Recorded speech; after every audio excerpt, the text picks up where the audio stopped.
Hey people, how's it going? What's happening? Before we get started with the Bridges boys on today's show, I just wanted to say thank you to everyone who pre-ordered Waiting for the Punch, Words to Live By from the WTF podcast. And as you'll see when you get it, the book is dedicated to you, our listeners. And that comes from the heart. That's a true dedication. We wouldn't have done it if you hadn't stuck with us for 8 years. If you haven't pre-ordered a copy, it comes out tomorrow, October 10th, and you could get it anywhere you get books. Or you can still go to markmaronbook.com and order it there. Some other things you might want to know. I'll be doing an AMA on Reddit tomorrow, the 10th at 12:30 p.m. Eastern. So you can go to Reddit and ask me some stuff. Tomorrow night I'll be at the Union Square Barnes & Noble in New York City along with Brendan McDonald. We'll do a little talk, take some questions, and sign some books. That's at 7 p.m. On Wednesday night, I'll be on Jimmy Kimmel Live. And on Friday, Brendan and I will be at the Alamo Draft House in San Francisco for a talk, Q&A, signing, the thing. Go to litquake.org for tickets to that. Again, thanks for all your support with the book. It's been almost 3 years to get to this point, and we're excited for you all to read it. And, thank you for everything. You listening to me now. Let's do the show. Lock the gate!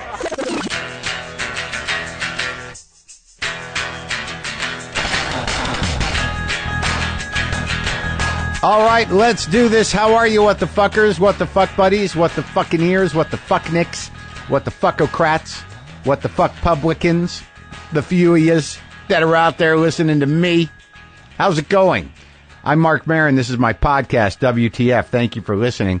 By the way, I've got both Bridges boys here today. I've got Jeff Bridges and Beau Bridges, separate conversations that we pulled together. We figured it was appropriate to post them together. It was great to talk to both the Bridges fellas. I'm a fan of both Bridges boys. It's hard to say that too many times. Both Jeff and Beau, I enjoy their work. So that's coming up. What else is happening? I know some of you relate to this. The fact that, many of us are terrified on a day-to-day basis it's a reasonable response.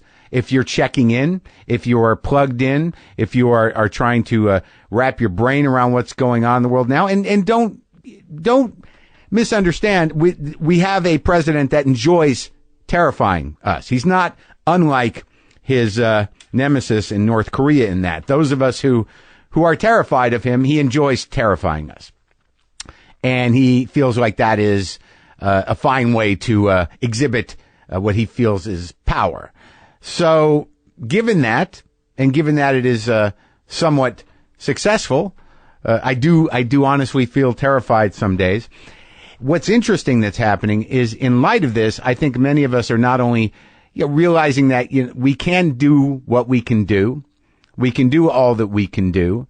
However you're getting involved, however you're getting active, however you're preparing or pushing for the upcoming elections anywhere you are, or standing up for causes, or whatever you're connected to, you're doing that, and we're doing that. And now also you have to deal with the terror. And this is where it gets weird for me. Something happened a few months ago with me. The constant sort of foreboding and sense of destabilization and terror has really forced me to prioritize my life a little bit in ways that I haven't before. Like, let's do some things that are proactive. Let's do some healthy things. Let's do some things that are fun, that make me feel good. Let's do nice things for other people. All that stuff that maybe some of you do anyways. I'm trying to engage in more. But I guess what I'm saying is I'm just trying to compartmentalize the terror, function, be proactive, help people in my life, not be a dick if possible. It's another problem I have. I don't know if it's your problem. When I feel good, I could tend to be a dick. And there's part of me that's sort of like, who cares, man? Who cares? You made it. You got this far, and it's like just fucking enjoy yourself, whatever that means. Anyway, that's what I'm doing. Trying to manage my fear and hope for the best. So I've been watching movies. I actually watched a screener of that new movie that Beau Bridges is in, The Mountain Between Us. Now, here's the deal with me watching shit. All right. It sounded amazing thanks to Playbase from Sonos. Everything sounds better on Playbase. Movies, sports, TV shows, gaming. Playbase adds dynamic, pulse-pounding sound to whatever's playing on your TV, and it streams your favorite music when the TV is off. Most TVs end up on stands and on furniture, which is exactly what Playbase was created for. Its low-profile design practically disappears beneath your TV, yet it fills your entire viewing room with epic home theater audio. Start with a Playbase and add more Sonos speakers for a full surround sound system. They all sync up wirelessly. And now, for the first time ever, Sonos is offering listeners of WTF 10% off one order of $2,500 or less for any product on Sonos.com. The offer is available for a limited time only and cannot be combined with other discounts or promotions. Just use the promo code WTF10 at Sonos.com to receive this exclusive offer. That's Sonos.com, promo code WTF and the number 10. It is good. This Sonos shit is solid. All right? That is not their tag. It should be. This Sonos shit is solid. Hear it. Yeah, I'd recommend that for a tag. So, Beau Bridges, he's done a lot of work. That both of these Bridges guys have worked, almost, they've done like just dozens of movies, TV movies. Beau's done a lot of TV work, but also big movies, movie movies. He's in this new, he's got a very important pivotal part in The Mountain Between Us. He's not on screen long, but he's the catalyst to the romance in this plane crash movie.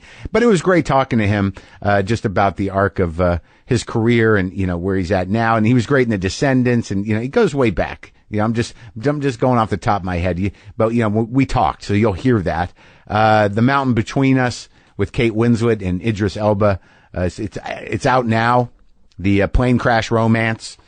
And, yeah. So this is me talking to Beau Bridges. Beau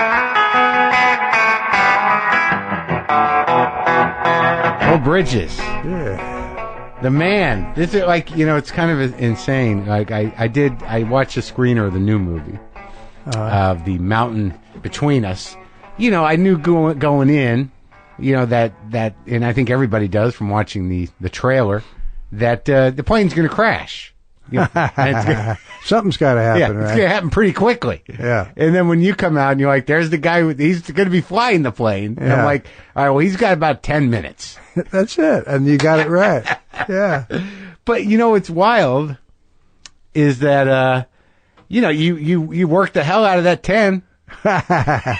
That you're going down. All right, yeah, you're going into it. I'm not spoiling anything for anybody. Right. But the way you played what happened, was very deliberate. There was a moment there before what happens where you do something with your speech pattern. And it's just a little bit of I don't remember, you screwed up a saying. A little guffaw. Yeah. Right, yeah. And I was like, uh-oh. Here we go. Something's not going right with that guy. Yeah. But when you do something like that, because it was very convincing, is that something you came up with? Was that like, when you're playing a guy that's having that kind of situation, how much of that was in the script? Well, some of it was indicated. Yeah. Sure. But the director was very, very hands-on. Oh, yeah? Yeah, and he helped me a lot, honey. We talked about it a lot. Yeah. And I did my research about what happens to a guy when he has a stroke. Yeah. And then the airplane crash itself. Yeah. He had a very strong vision of how he wanted to do that. Oh, really? Like in one take. That was. Yeah. And when I signed up for the movie, I had only two questions. I said, number one, am I going to have to get up in a small plane and do all kinds of crazy shit up there and have, as it for real, down. you mean, for real. I didn't want to do that. Yeah. And I said, and I don't want you to drag my body all over the snow and the ice. Those were your two requests. Those are my two requests. So they assured me that, no, we'd be doing the plane crash in a hangar. Uh-huh. On a simulated dummy airplane. Yeah. And that I would do a full body cast and they'd be dragging, a dummy of me around. So that worked out good. But as it turned out, the airplane crash was hairy. I mean, we were about... Even in the hangar. Oh, we were about 200 or 300 feet up in the air. Oh, really? Yeah, and with my dog as my co-pilot, of course. The good dog, yeah. And the director wanted to do it in one take, so we all had to hit our marks. I fortunately was just in a seat, so I could strap myself in really well. And I was fully padded with body armor and everything. And I told Kate and Idris, and I said, "You guys better, pad up," because I said this is going to be pretty crazy. Yeah. And it was. I mean, when the tail, you mean when it comes out on when the plane comes apart? Yeah, when it starts to bang around and stuff, they really shook the hell out of us. And, oh man! And Idris and Kate had to run up and down the airplane. Yeah. The camera was on a line that went right down the whole length of the airplane. So that the camera would go past me, turn around, see me, then go back all the way to them. So we had to not only say the lines and deal with all that, but we had to watch out for this flying camera that was coming by. And then the dog had to hit his marks. And below me, the aircraft was just open. So it was like a 100-foot death drop. Oh my God! If we fell out, I was okay because I was strapped in, but the dog wasn't because he had to go back and forth. So I had to kind of have a hold on him. It was interesting, and we did about 25 takes. But so we finally got it. You didn't get it in the one take. Oh no, no. And no, the dog. Everyone was okay. Everybody was okay. I think Idris banged himself up a bit, but everyone else was okay. It's sort of an interesting movie because, it's one of those movies where it's clearly a plane crash, but no, they don't even eat the dog. So, it becomes... Yeah, right, exactly. It becomes or each other. Right. It's sort of like, what's going to happen then? Mm-hmm. And then in about a half hour in, you're like, oh, it's a romance. Yeah. It's a romantic movie. Yeah, it is. Yeah. So, you've been acting for your entire life. Absolutely. Well, since I was 6, I did my first job. I mean, when you look at your filmography, it's sort of like, oh my God, there's like 100 movies here. There's 100 movies, about 100 TV movies and TV shows. Yeah, I never counted them, but I'm sure crazy. There's a lot of them. My first job was in a movie. Well, no, actually, I guess it was earlier. You were right, my whole life, because I think John Garfield carried me through a movie. I can't remember the name of it. But oh, really? Yeah, he was a buddy of my dad's, and he carried me through John Garfield. A scene. And then Postman Always Rings Twice. Yeah. Yeah. The one I was in was one of his classics, and I can't think of the name of it. But then the one where I had my first line was The Red Pony with Robert Mitchum. Oh, really? Yeah, who's the famous author, John... Steinbeck. Oh, Steinbeck. Yeah. The Red Pony. And I can still remember my line. I had only one line, as I was a buddy of the. It was a coming of age story. A buddy of the kid. And he was brushing a horse, and I said, "You're going to brush the hide right off him." That was the first line you uttered on screen. That was it. But your dad, Lloyd Bridges, is another guy. You look at his filmography, and that's 100 movies. So you grew up in this town, right? You were born and raised in Los Angeles. Beverly Hills? No, I went to Venice High School. Oh, yeah? You guys are all from Venice? Near the corner of Sawtell and National. And as you when I think about old Hollywood, which you grew up in, it seemed like, and your dad was in the business. He was was he a studio guy? Did he have a deal? He got his first job at Columbia. He kind of starved in New York for a while in the theater. My mom sold hats and gloves and kept him alive. And then he came out to California to get a contract with Columbia. So he was on a lot. He was working. He was just a go-to actor guy, right? And you grew up in that. So it's my belief that it was a smaller town then, right? And that I have to assume that your dad's friends were all these. Guys that we're all familiar with from movies and television? And not really. No? No. There were a few people like that. But he really befriended, people from all walks of life. We lived in a small community where, every 4 or 5 houses looked the same. What do you call that? Development. Yeah. And right across the street, it was a new development, and right across the street from our house was bean fields as far as you could see. This is right in the, where Sawtell National. Yeah. This is in the 40s. Right. And so it was a real community feel, lots of kids. And so his best friends were really neighbors. Oh, yeah? And they came from all walks of life.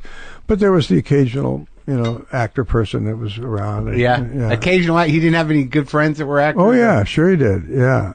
Yeah. Larry Parks and Betty Garrett were good buddies. And then the guy that directed that show, The Red Pony. Yeah. Louis Milestone, I called him Millie. Yeah. He's an iconic director, won I think Academy Award or two. And he was around a lot? He was around because what happened was my dad and a couple of his buddies bought a prefab shack, and my dad bought an acre of land near the Ventura County line on the beach in the sand dunes. And they threw this shack over the cliff. There was no access road down to it. And they put it up amidst the sand dunes. It had no electricity, no water, anything, Yeah. And we used to have one of those phones that goes like this to get across to the highway to the post office. A crank phone? And there was only one other house, and Louis Milestone lived in that house. And that's how I got that part. Right down the beach from the shack? Yeah, exactly. That was the only other house in the area. So now, when you start acting at that age, I mean, how do you know how to? And your brother's doing it too. How soon after you started did he start? Well, Jeff is 8 years younger than me. Oh, he's 8 years. How many? There's people between you? Well, we had a brother Gary who died at 2 years old. Oh, crib death. That's awful. It was tough. It was tough for our family, and then Jeff came along, and I acted when I was young, like we've been talking about, and then I got really interested in athletics, and played all through school and college and stuff. And then when I got out of college, right around toward the end of college. But you're still doing bit parts, right? It seems like you're still doing TV stuff. Well, that's when I started. When I got toward the end of college, I started to do the guest shots on TV things. But like My Three Sons, you were in college? Yeah, oh yeah, Mr. Novak and Wagon Train. Sea Hunt with your dad? All that. Did Sea Hunt. So did my brother. Yeah, we all, the family did that. We have a sister too, Cindy. She acted. Really? Yeah. And then I got heavy into acting, probably in my early 20s, and then my brother, his first job, I think he was like 17 or 18, and I'm trying to think of the Last name Picture of it. Show. No, it was before that. No, he did one before that, but yeah, that's the one. The Last Picture Show. He was about 18, and he got nominated for an Academy Award for that. How'd you handle that? Well, I was disappointed because. My brother, my dad traveled a lot. He's a great dad to us, but because he was away a lot, I took over a lot of the stuff that a father would do with my Because he was out on brother. movies? Teach him how to throw a ball, how to do all the stuff. So one of the things that I was impressed with my little brother was his musicianship. I mean, he took my Dano electric guitar that I bought, and I learned how to play EAB7 pretty quick. That's all you need. Play all the old rock and roll tunes and right. stuff. But then I got into sports and I put my guitar down. And my little brother picked it up. Yeah. And I'm listening to him, and by the time he's 16 or 17, he's a pretty decent guitar player, And I said, wow, he's starting to write things. And I thought he was going to become a rock and roll star. That was my dream for him. So he goes and gets an Academy Award nomination on his first acting job, and that was the end of his music stuff for a while. And that was disappointing to me, I remember. That was the letdown, that he almost won the Academy Award and he had to give up his almost rock and roll career. That's it. But did you ever continue playing or no? Oh, yeah. No, we all play music. We jam all the time. You do? In fact, we had a big jam recently. My niece, Jeff's daughter, Jessie, who's a great performer, great musician, she got married up on his ranch in Montana. And the night before the wedding, we had a jam. And a lot of musicians in the family and friends of his. And it started off, my niece sang the first song. And it's one of those guitar passing things, Sure, yeah. So she says, who wants to take it now, and she looked at me because she knew I'd do it for her, just to get it going. So I took it, and I sang the first song after her, and then I handed the guitar to Jackson Brown, who I've known for years. Yeah. And Jackson said, "Wait a second, he's a real one." Yeah. Yeah. But he got in there and sang, and it was fun. But we love to play music. And, of course, in the Baker Boys, we played music together. Down the piano. Yeah. Are you a piano player as well? Not like my brother's a pretty good piano player. Oh, yeah? Yeah, he can still play all those Dave Grusin tunes that he was playing in that movie. Oh, he can? I Yeah. had to kill myself to learn my stuff. But I can still chord with my left, play melody with my right. I'm okay for sing-alongs and Christmas time and stuff like that. Right. So, like, I guess my question then, like, you know, when you're acting at that young of age, how do you know how to act? Does your dad tell you? Do you learn? No, my dad was my teacher. Oh, yeah? A great teacher. He gave me all my tools. And like, what do you still remember? You use them to this day? Oh, yeah. I mean, I can still hear him, say, make it true, even if it's just your own truth. Be simple. Don't push.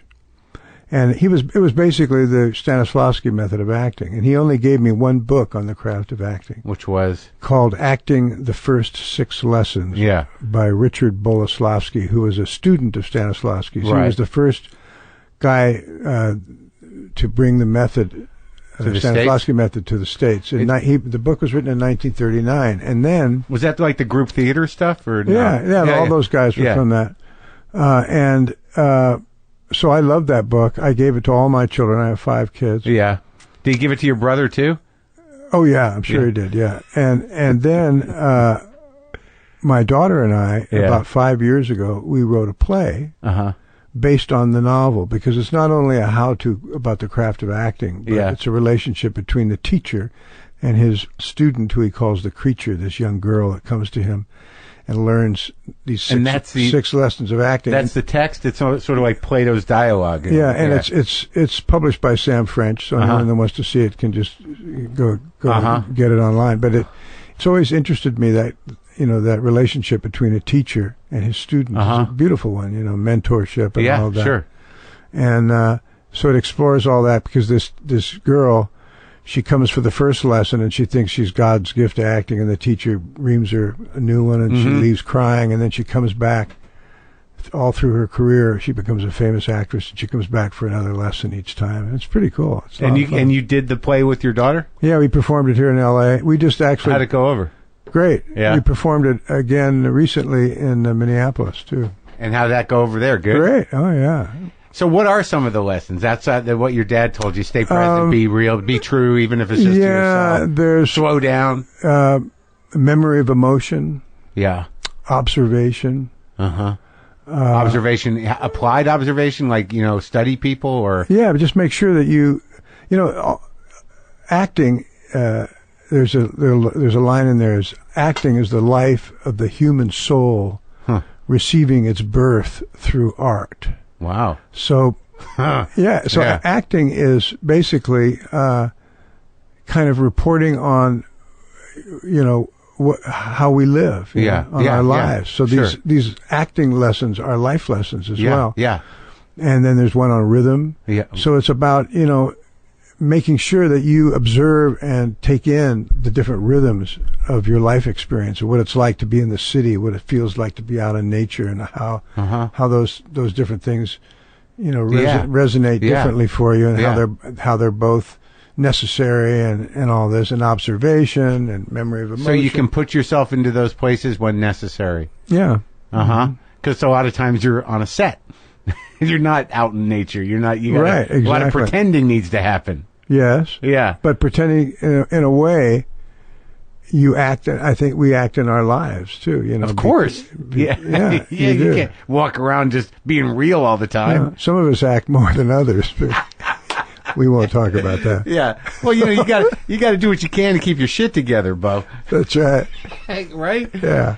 So, it seems like in your career that, I guess it becomes a question of, because you did a lot of, in the 60s, you were doing, L.A. must have been nuts in the 60s. I just picture, you talk about knowing Jackson Brown. I imagine, during that period in the late 60s, to be part of this community, the show business community, must have been a blast. Oh, it was really fun. And I kind of hit pretty early in my career. What do you consider? What was your first hit?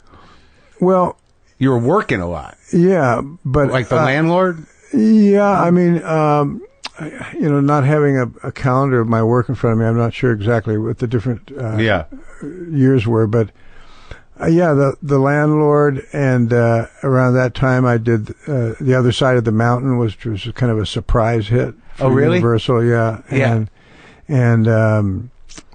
And then I had then I had one called Gaily Gaily that came out that crapped out, and it was probably the most expensive movie of that time.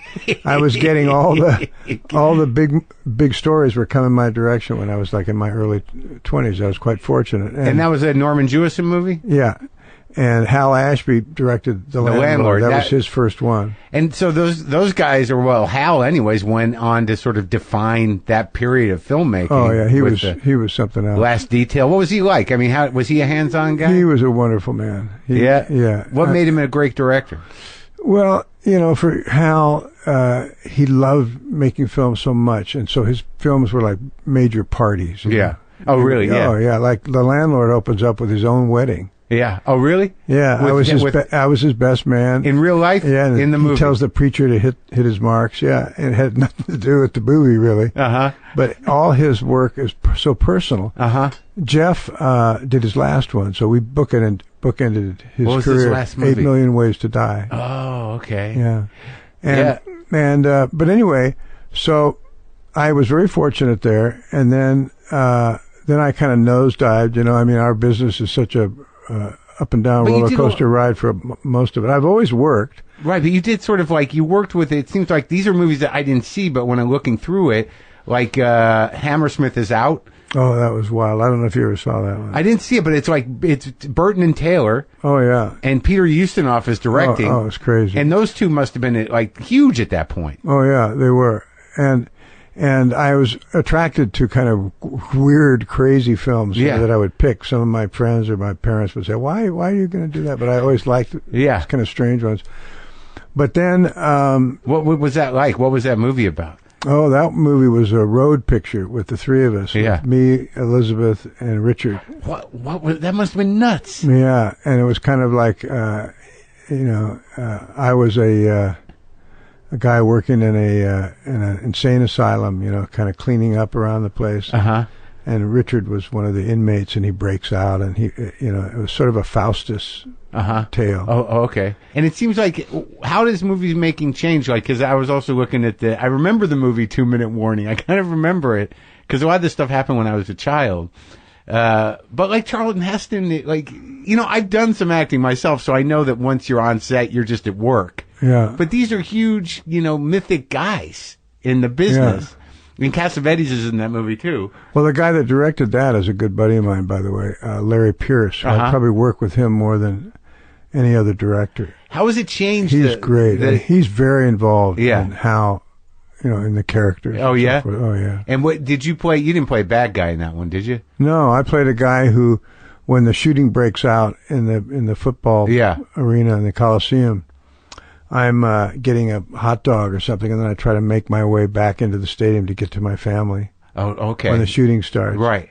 And they had like a casting call for about 1,000 extras that came there like 2:00 in the morning. And they just moved them around the stadium? People. Yeah. And so when we get to that scene, I asked my old friend Larry, I said, Larry, how are you going to do this scene when I have to go through and all those people are pouring out? I said, somebody's going to get hurt, and it could be me. I said, what are you going to do? Yeah. How are you going to do that?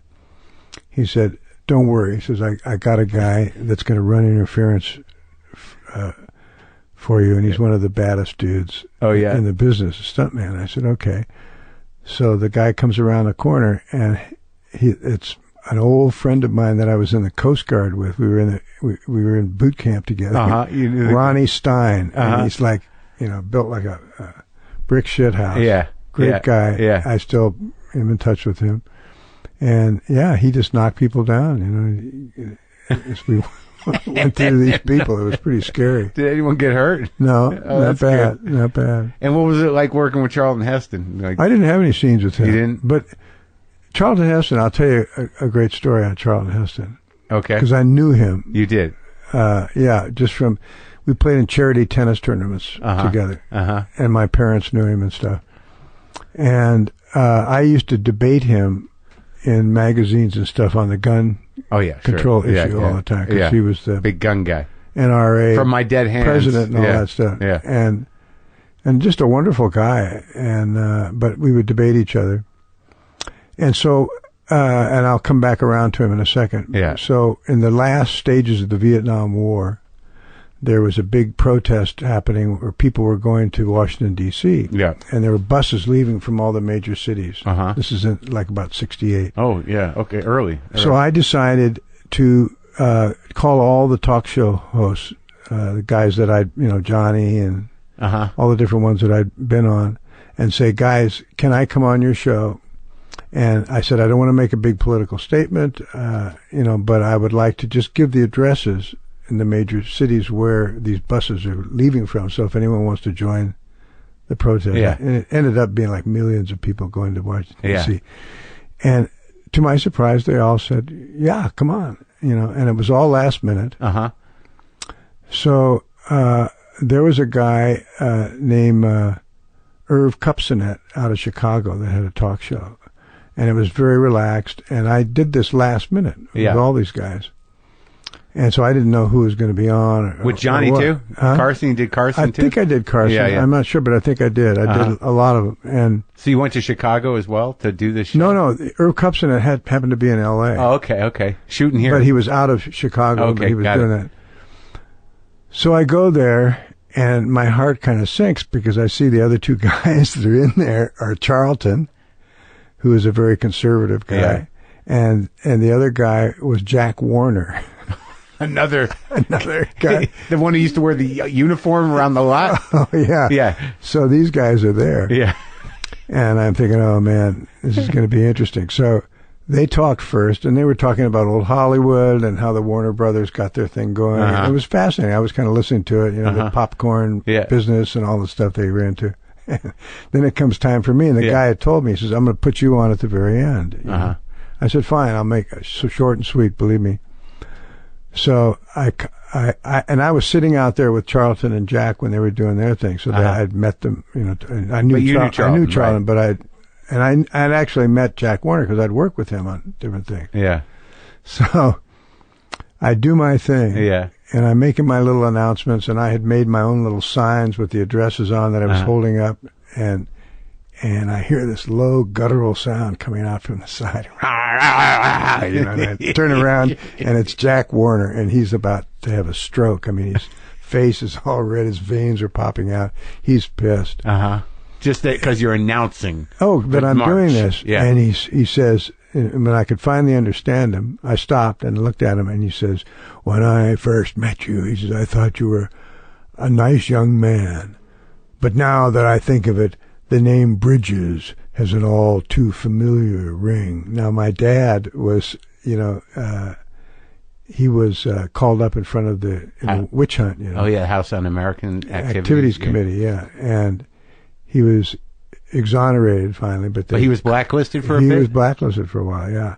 So he said that to me, and my sweat popped out of my... Oh, my God. And I said, what the... And then... Did you know at the time that's what he was referring to? Oh, yeah. I knew immediately when he said that. Yeah. And I didn't want to get into all that with him, but I what am I going to do? And then before I had to do anything, Charlton speaks up. And he says, Jack, he says, this is America. He says, Beau has every right to free speech and to peaceful protest. So let's listen to what he has to say.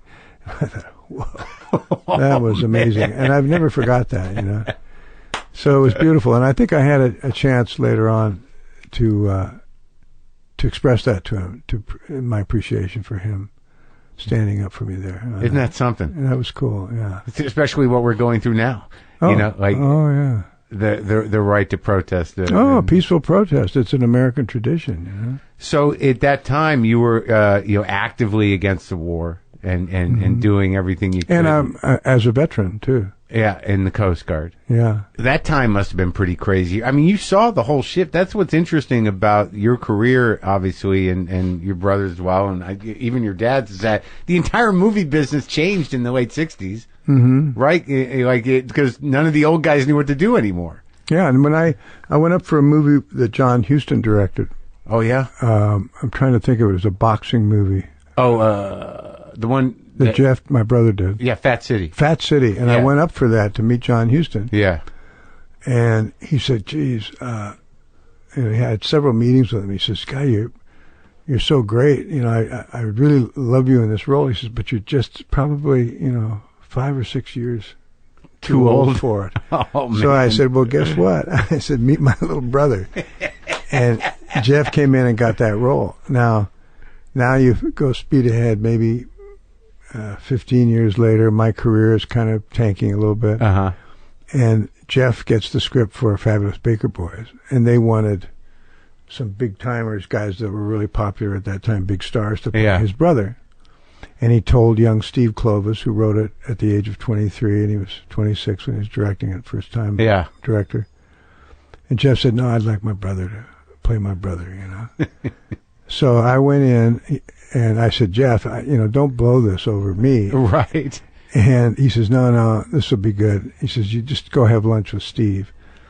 And so I went in and I took a little Polaroid picture that I had taken of my brother when he was 16 and me on the back of a flatbed truck. Yeah.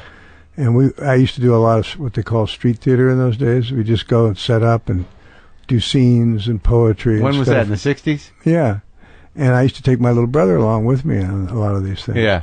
And what we usually do is we'd go in and then we'd stage a fight. We'd fight each other to draw a crowd. Yeah. And then when the crowd came around, we'd jump up on the truck and do, scenes from Come Blow Your Horn. Oh, really? Yeah. Just acting scenes? Yeah. Yeah. And so I showed that picture to Steve, and I think that's what did it? That's what sealed the deal? Yeah. When you say your career was tanking, or that it kind of took a nosedive, like how long was that for in your mind? I mean, like, in what was... Well, I was never really out of work. Yeah, right. That's what it But doesn't like look I said to you, I got such a fast, big start. Sure. And it didn't last real long. Yeah, yeah. But I've always, it's been up and down, but I've always worked.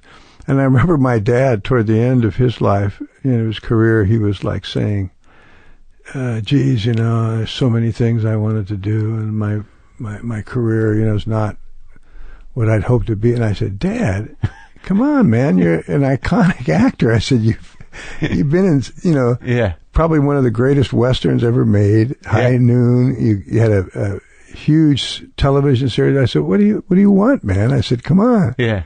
So maybe that's the way it is. People, you always want a little bit more. I don't, though. I feel blessed. I feel so happy to be working in this business I love and to make a living at it. Well, it seems like even when, you did some like maybe not high quality movies, that then, then you do Norma Ray, right? Exactly. Yeah, exactly. And I was looking at some of these credits, like there are certain ones that are sort of kind of mind blowing.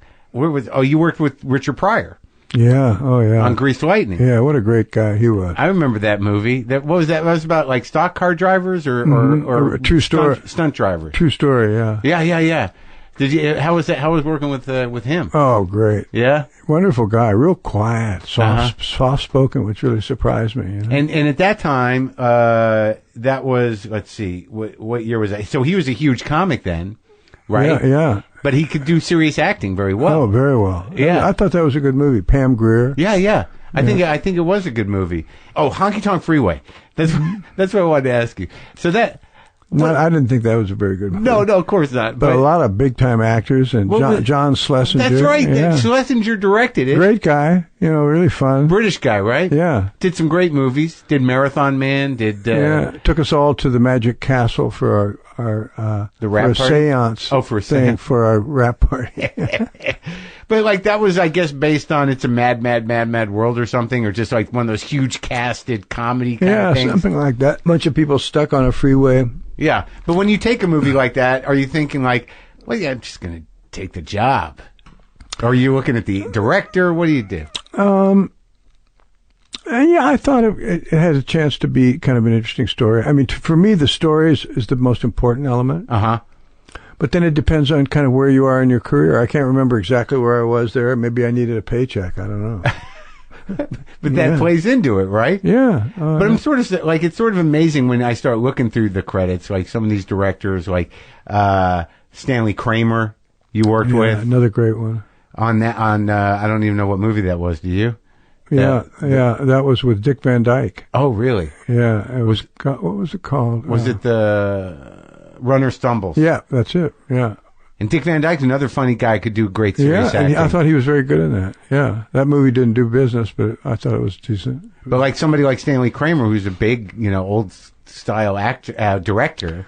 Yeah, he told me, Stanley, I was the first character on screen in that movie. Yeah. And he said, it's important to me that it's silent. You're a young lawyer. You're on your way to see your client who's in jail, Dick Van Dyke. Yeah. And you're walking through this small town. And he says, and I'm going to run the credits over it. And I want it to be important, but there's no dialogue. So I want you to conceive of something interesting, to do.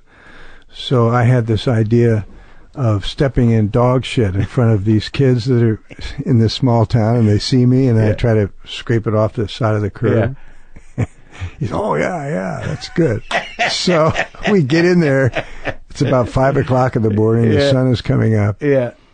And he has to have the crew guys go out and try to find dog shit at 5 o'clock in the morning. They were not happy with me for the idea. And in the end, they couldn't find any because it was too cold. I guess the dogs... They weren't shitting? No, they weren't shitting out where anyone could see it. So they had to get like Mars bars and, and melt them and put them down, Which is a, better way for them. Then I think that part was cut out of the movie. Oh, didn't make the cut? Fortunately. Oh, come on. Maybe not. Maybe I had to go back and look at it. And I can't, I remember, you're just one of those ever-present, guys in TV and in film. You're always working, but there was never a point where you're like, oh, it's over. You're like, oh God, I'm never going to work again. No, I always, I'd worry about, where I was going and stuff, but, no. And I've always been fortunate to have a good story come along that I can get in touch with. And another wonderful experience for me was, Without Warning, doing the James Brady story, the press secretary. Oh, that's right. That was a TV movie? It was a great one. I really enjoyed doing it. Because you got to spend time with him? Yes. And become lifelong friends. And he and Sarah are both gone now, but their family, the whole family, was really important to me. It's so when you do something like that, and he was the press secretary, right? Yeah, but when I met him, he was already in a wheelchair. Sure. He'd been shot. Yeah, and what are the challenges of playing a real person, especially someone who's still alive? Well, it's a hand up because you got the person sitting there, so you can see them and so you can get a sense of who they mimic are. Him, get the vibe. I had his family read the whole script for me, including Jim and his wife. So you stayed friends throughout his life, and you played Nixon too, didn't you? Yeah, that was interesting because he's like not one of my favorite presidents in my lifetime. I would imagine in the '60s it would be and I remember I was doing research on him, and my parents and my wife and I were down in San Diego. Yeah. For some other event or something. We were all in the same car, and we're heading back up north. And I said, "Do you guys mind if I drop off at the Nixon Library? Yeah. Because I want to get some research material, and they have life-size things of all the, the big honchos from the different countries, at that time. And I wanted to see those and everything. And the arc of his life. Yeah, and I said, it's not going to take me long. So you guys don't even have to come in. And my dad says, no, I'd like to come in. I said, well, if you do come in, I said, I don't want you to say a word to people in there. Your dad? I said this to my dad about why I'm there. And then, of course, the minute we get in there, my son is playing Richard Nixon, So then you got the special tour, probably. And my concept on playing Nixon it was called Kissinger and Nixon. It was a small piece of time during the Vietnam War, between those two guys. Yeah. Ron Silver. Yeah, Ron Silver played Kissinger. But when I did it, my decision was to look as much like Nixon as I possibly could, because I'd seen the other guys that had played Nixon, and none of them went for that. Right. They with full makeup and so it was almost like kabuki. I mean, all I had was my eyes. Oh, you did the nose and everything. And Ron was the same way with Kissinger. Full makeup. Oh yeah, I mean, I had prosthetics. everything. It would take me 2 or 3 hours. I'd fall asleep in a chair, wake up like Richard Nixon. I thought they did a great job, but unfortunately, my first scene was Nixon dives into a swimming pool with all that makeup on. I was so afraid it was just going to hang off my face like a horror movie. But Scary Nixon. Right, horror. Well, he was scary, but in another way, Yeah, but it didn't. It hung in there. Do you feel good about the performance, all in all? Yeah, I like that movie. That's another director that I worked a few times with. That it was a really great director, Dan Petrie. There's not a big difference in terms of how you approach a TV movie in a regular movie, right? No, not really. No. No. I mean, maybe a little bit, because you realize on a big screen, the subtleties could come through a little better. Sure. Stage is a lot different, I would say. How much stage work did you do? I've done quite a bit, yeah. Recently, I went back to Broadway and did How to Succeed. That was quite a jump, doing dancing and singing. And was it great? I had to train my ass off. Oh, yeah, it was great. I did it with Nick Jonas one time and Darren Criss. I thought you were great, too, in the Descendants. I love that one. Yeah, with George. What a wonderful man he is. Is he? Oh, yeah. He really seems like it. I want guy. him to be a wonderful man. Oh, he is. I mean, I've never heard anybody really say a bad word about him, which is not surprising. I've worked with him twice now. Yeah. And he's just great.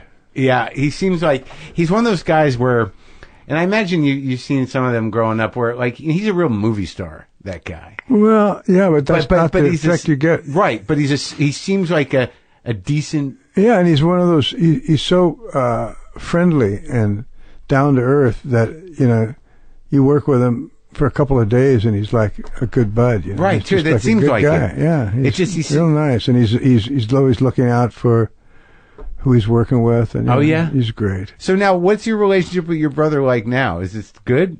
Oh, yeah. I mean, he's my best friend, Oh, yeah? Oh, yeah. I love him. I love hearing that.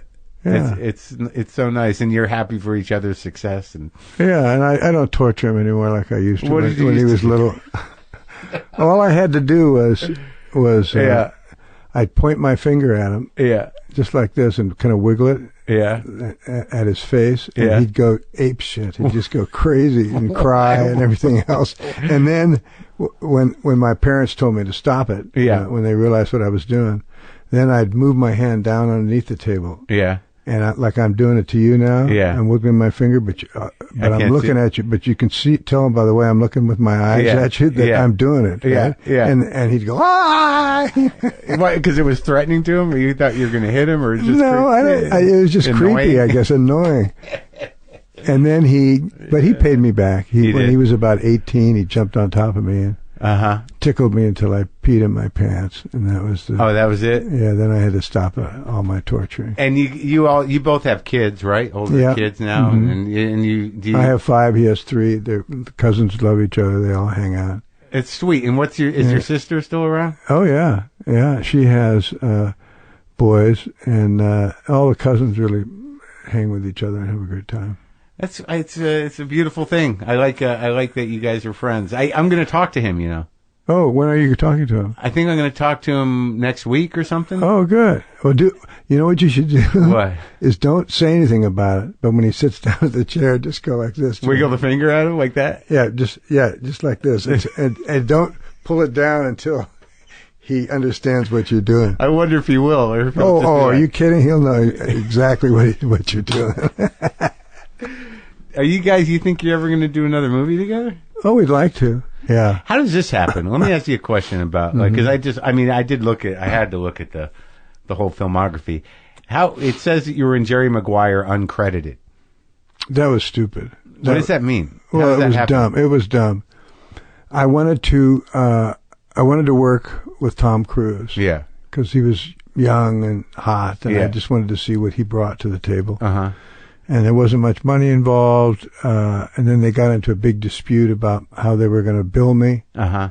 And I thought, this is not why I'm in this movie. I don't care, really. So I just told my agent, I said, just tell them not to bill me. I don't care, Uh-huh. And now it's a movie because I had such a small part. Right. But it was a very pivotal part of that movie. So I have people coming up, saying, my word is stronger than oak and all whatever the shit I said in the movie. Yeah. And then loads of people say, why didn't you take credit? And I feel like such a jerk. I should have. And what was it? What did you find when you worked with Tom Cruise? What was your curiosity? How did that pan out? He was excellent. I thought his work ethic was very strong. Yeah. Very impressive. Charismatic guy. Yes. Yeah. Just great. And my son in that movie, Jerry O'Connell. Uh-huh. I was doing a movie up in this weird little, town way out in the boonies in North Ontario recently, just about a week or two ago. Oh, really? Called North Bay, Ontario. Yeah. Doing a Hallmark Christmas movie. Yeah. And who should come up about 1:00 in the morning to our thing but Jerry O'Connell, and he says, "Dad!" He comes over. And there's a lot of movies shooting in that little town. He's got a series now. I forget what it's called. Oh, a lot of stuff shoots up there. That's hilarious. And you hadn't seen him in years. No, it was good to see him. And there's some other interesting credits here for you. There's these Japanese animation things. Yeah, that was fun. I did one or two of those with my daughter Emily. And how did they come to you? I don't know. Someone just called. Asked if I would do it. Yeah. I've done a few animated things. Yeah, it's fun, right? It's easy. Yeah, that's great. Just because you can lean into it and no one's looking at you, get the voice right. Was your mother an actress too? Yeah, she was. She was in college. Yeah. And then when my dad, like I said, was a struggling actor in New York, she had to go out and get the paycheck, to do any job she could. Right. So that she kind of gave it up. Yeah. Yeah. But I put her to work in a movie I did, a couple of movies actually, and I directed my dad too in a few movies, and she would play his wife one time. In fact, he threw her down some stairs in a movie. That you directed? Yeah. That's crazy. She dies at the bottom of the stairs. She had a death scene. Oh my God. Was that a TV movie? Yeah. Wait, what movie was that? Oh shit, what was it called? Secret Sins of the Father. Yeah, it turned out okay actually. And you casted your parents? Two of my sons in it, and then I did a Disney movie, which became their Thanksgiving special for many years, called The Thanksgiving Promise. It was a coming of age story that my son Jordan, who's now a very successful actor, he was in. He played Frankie Rizzoli in Rizzoli and Isles. That went for 7-8 years. Oh yeah. And he was 12 then, and he played the lead character. My brother was in it. My entire family was in that movie. In the Thanksgiving movie? The Thanksgiving Promise, yeah. And that's a Disney movie? Yeah. And they ran it for every year? Yeah, TV movie. Uh-huh. Yeah. And it became sort of a mainstay? Yeah, for them for Thanksgiving. Well, that's nice. It still pops up every once in a while. Little residual check? Yeah. So how many of the cousins and the sibling, or the kid, that generation of Bridges are acting now? Well, I'll run down my kids. Yeah. Because they're all involved one way or another. My oldest, Casey, is a documentary filmmaker. Uh-huh. He also runs an organization called Tools for Peace. If anyone wants to Google that, it's a great organization. Wow. They have schools. They have programs in schools teaching kids compassion, and stuff like that. It's great. That's nice. But he also makes documentary films. Then my son Jordan, I told you about him. Acting. He's an actor. And then my son Dylan is a director of marketing at Universal for all their social media. Mm-hmm. So he's on a roll, that dude. Oh, yeah? They're just killing it. Universal, Yeah. With the big movies. Oh, God. Yeah. And he's a young guy. He's like Are they doing 32. all the superhero movies? Yeah. Oh, yeah. Well, they have Fast and Furious. Oh, right. That one. That. Straight Outta Compton. I mean, they're just. Yeah. One, that was a great movie. Yeah. One giant hit after another. And then my daughter Emily, I told you about her. She's a playwright with me and an actress, and just got her master's in arts and cultural leadership, which is providing the arts to underserved communities. So she does that as well as being an actor. And then my son Zeke, who's the youngest, is just beginning his thing as an actor. And we did recently, we did a reading of Johnny Got His Gun. Do you know that piece?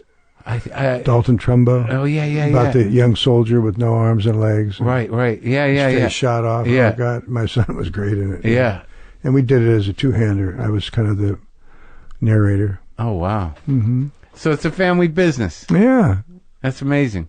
Well, it was great talking to you. It's a real Great honor to talk Marc. to you. And I'll say hi to your brother for you. Wiggle the finger at him, man. I'm going to wiggle a finger. I'm just happy that there's no bitterness or jealousy. And that never happened. No, because, as I say, sometimes I'll get mistaken for my brother. They'll say, "Hi, Jeff." I said, no. I said, "I'm the pretty one." Good. Oh, good. All right. Great talking to you. All right. Good talking to you, Marc.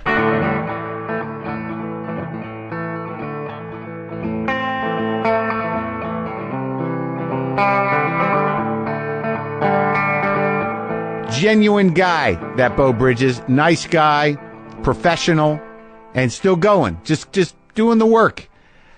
Before I talk to Jeff, let me take a minute to remind you to avoid the hassle of the post office and mail everything from postcards to envelopes to packages, domestic or international, with Stamps.com. Stamps.com lets you buy and print official U.S. postage for any letter, any package, any class of mail using your own computer and printer. It's just 3 steps. Click, print, and mail. Boom, you're done. And unlike the post office, Stamps.com never closes. Print postage for letters or packages at your convenience 24/7. They'll even send you a digital scale that automatically calculates exact postage and helps you decide the best class of mail based on your needs. It's all the services of the U.S. Postal Service right at your fingertips, people. If you're getting a book plate because you pre-ordered waiting for the punch, I signed them right here at my house, and then I sent them out using Stamps.com. And right now, you too can enjoy the Stamps.com service with a special offer that includes a 4-week trial plus postage and a digital scale without long-term commitments. Just go to Stamps.com, click on the microphone at the top of the homepage,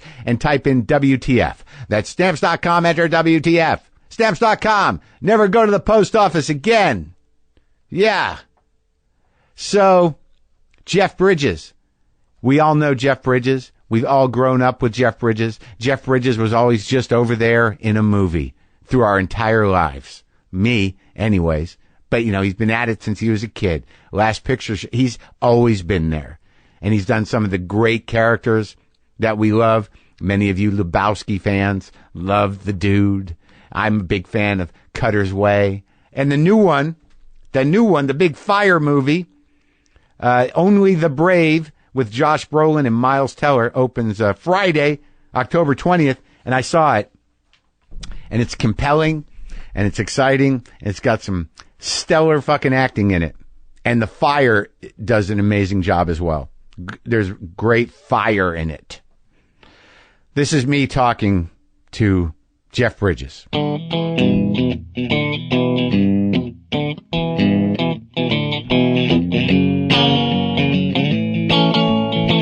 So your brother was here. Yeah, cool. And he told me to do this. Oh yeah, I'll tell you all about that. To do the very finger. Good. Yeah, but you're too active. His was more subtle. He was just a simple like this, point. But then he'd get very subtle, like it could be just kind of resting on a table with his, and it's about his expression. He would have an expression. Then at dinner table, he could have his hands on his lap. Yeah. And he could just look at me, and I know that he was pointing at me under the table, and it would drive me absolutely crazy. And I go, "Stop it!" They say, "What's wrong?" My parents would say, "What do you think?" He say, "He's pointing at me under the table." Bo, stop pointing at Jeff. I'm not pointing at him.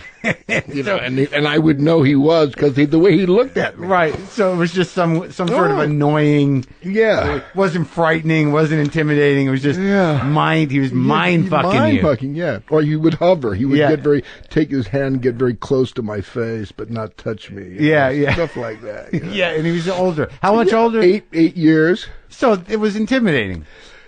He was intimidating but wonderful. I mean, I see all the guitars you got around here, so you can imagine being a young kid and out of your older brother's room pours all this Chuck Berry, Little Richard. He was the Buddy guy. Oh man, yeah, he had all that. Yeah.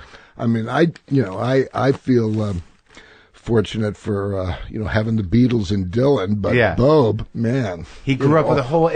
Oh man, what an era! Right, he grew up with the whole other thing. Oh yeah, 8 years apart. So so he grew up with Buddy Holly and all that, and then you come and you're coming to. You're like when you're blossoming, it's just completely different scene. Oh yeah, I turned him on to the Beatles and no, Dylan. You turned him on. Oh yeah. Well, he stuck in the old groove. Yeah, like I do. Are you stuck in the groove? I mean, do you go? What music do you like? I'm 54. I like all kinds of music, but I grew up in the crashing wave of your generation, so that was what defined me. But when I was in high school, it was Zeppelin and Skinner, ZZ Top. So we got here a little bit early to the show, and I was turning Gene on, who's younger than you, and I said, "Do you know who the Fleetwoods are? Do you know who the Fleetwoods are? Do you know who they are? Not Fleetwood Mac, but the Fleetwoods." I know the name. What song? Give me the hit. And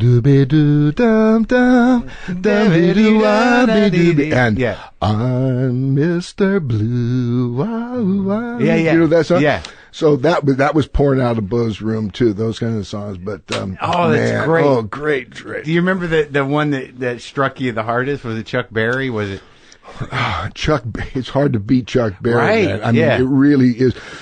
Gene, represents Brian Wilson, on the whole Beach Boys. This is your yeah. So we were just talking about Chuck Berry, and all their early influences were, Chuck Berry. And sure. Yeah. But Chuck Berry, Little Richard, man. Oh, yeah, great. James Brown. You don't get, James. I remember seeing James when I was a kid. But it's funny, I listen to some of your music. It seems like it's sort of country-driven, almost a little petty-ish in places. It's pretty eclectic.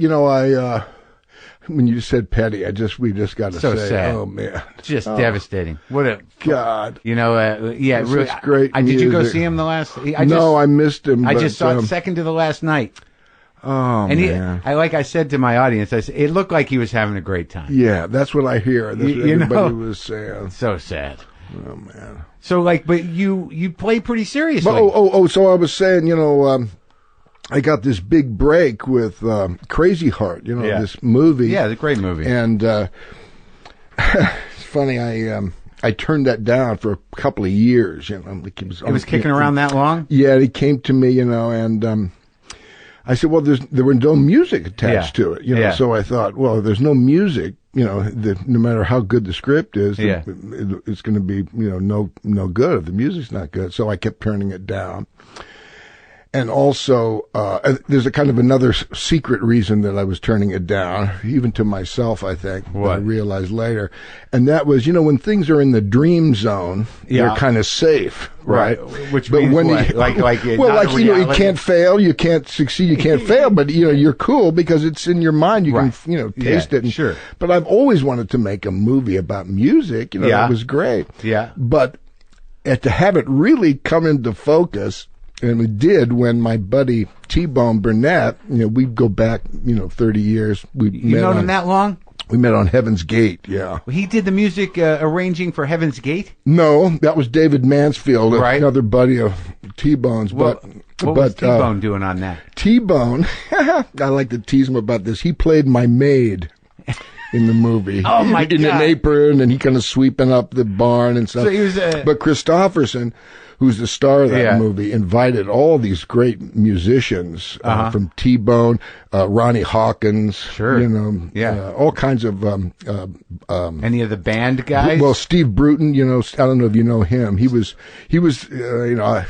Steve Bruton, an incredible guitar player, dear friend of T-Bone's, and was so instrumental in making Crazy Heart. The movie Crazy Heart was dedicated to him. He died right after the movie came out. He was on your record, though, wasn't he?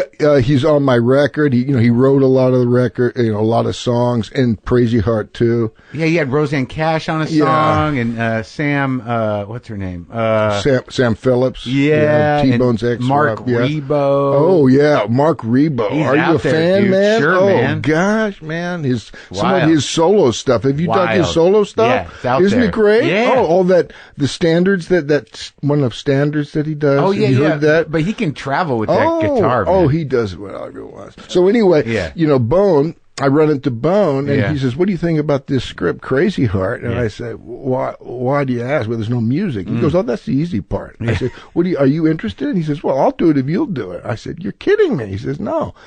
So there goes the dream, and now it's becoming reality. Right. And it's that, that fear. What the image that comes to mind is the wide receiver going out for that perfectly thrown pass, and you just pray that your hands are going to catch that thing, and you're going to do justice to the throw. You know what I mean? Yeah. You do justice to what you've been given. Right. And it was, so frightening. But with T-Bone from the beginning, the concept was you were going to do it.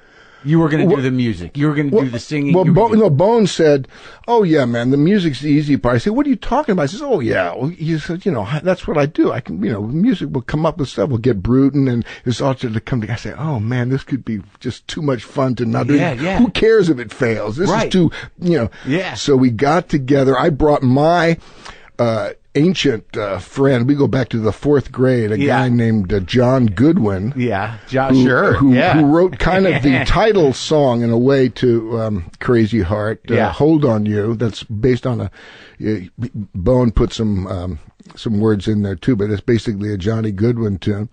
But we got together and we just started jamming on tunes and hanging. It was so great. And you've been playing a long time. Yeah, since I was a kid, 12 or so. Right, because your brother, like, it's funny because he's like, I had the guitar around and I never, and then he just took off. Was it your dad's guitar or was it your guitar? My dad had a Goya. Oh, yeah. And he had some kind of finger infection or something, couldn't play. So I played on that. And then Beau had this white Dan Electro. Right. An original Dan Electro. The weird cutaway. Yeah. With groovy guitar. Vinyl on the side. Sure, man. Yeah. And so. They're making those again. Yeah, right. Yeah, they reissued that stuff. Yeah. And so you took to it. Oh, yeah. I started just, you learn, the cool thing about guitars, it's got those, the graph, it tells you little points where you put your fingers. Oh, the chords, in the songbook. Yeah, in the songbook. Yeah. And then, I learned, 3 chords, and then I started to write right away. And that's kind of, I started to just make up stuff. Before we stop talking about Crazy Heart, you won an Oscar. Yeah. That was a long time coming, Jeff, right? Oh, well, thank you, but, you don't think about it like that? No, I mean, God, that was pretty wild. Though. It's great. It was great. Yeah, it's better you got that than the Lifetime Achievement.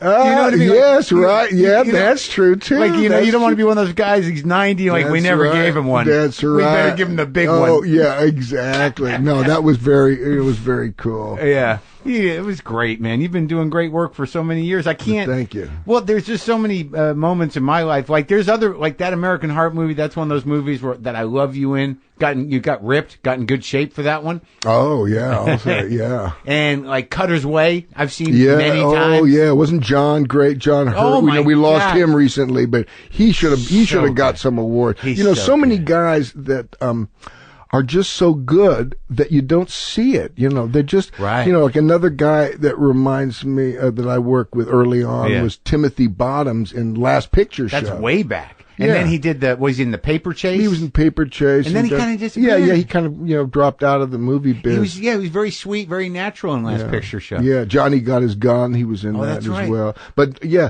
picture, and he was, like you say, natural. It was like he's not acting. He's just there doing it. Well, how did you guys work with Bogdanovich? How did that all come together? Because that was your first big movie, right? That was my second movie.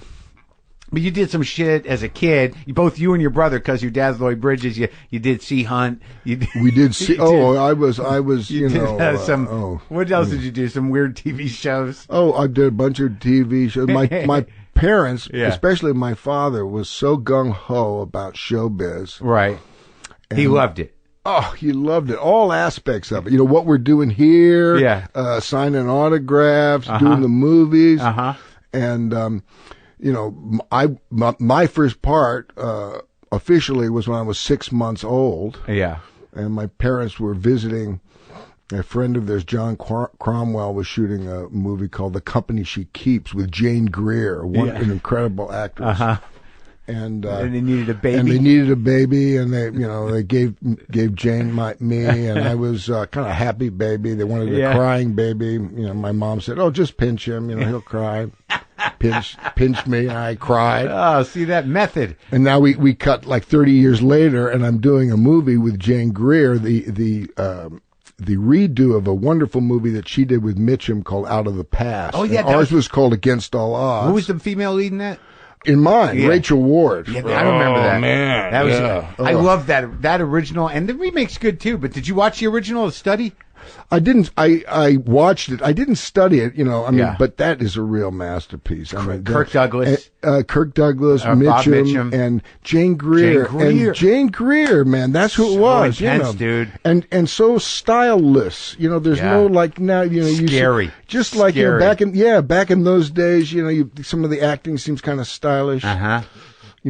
Some kind of style. So did you say to her? Did she remember you as a child? So of course we teased about it, and I'd say to her, we're doing Against All Odds. She's playing her character in the original, her mother, and she's playing Rachel Ward's mother.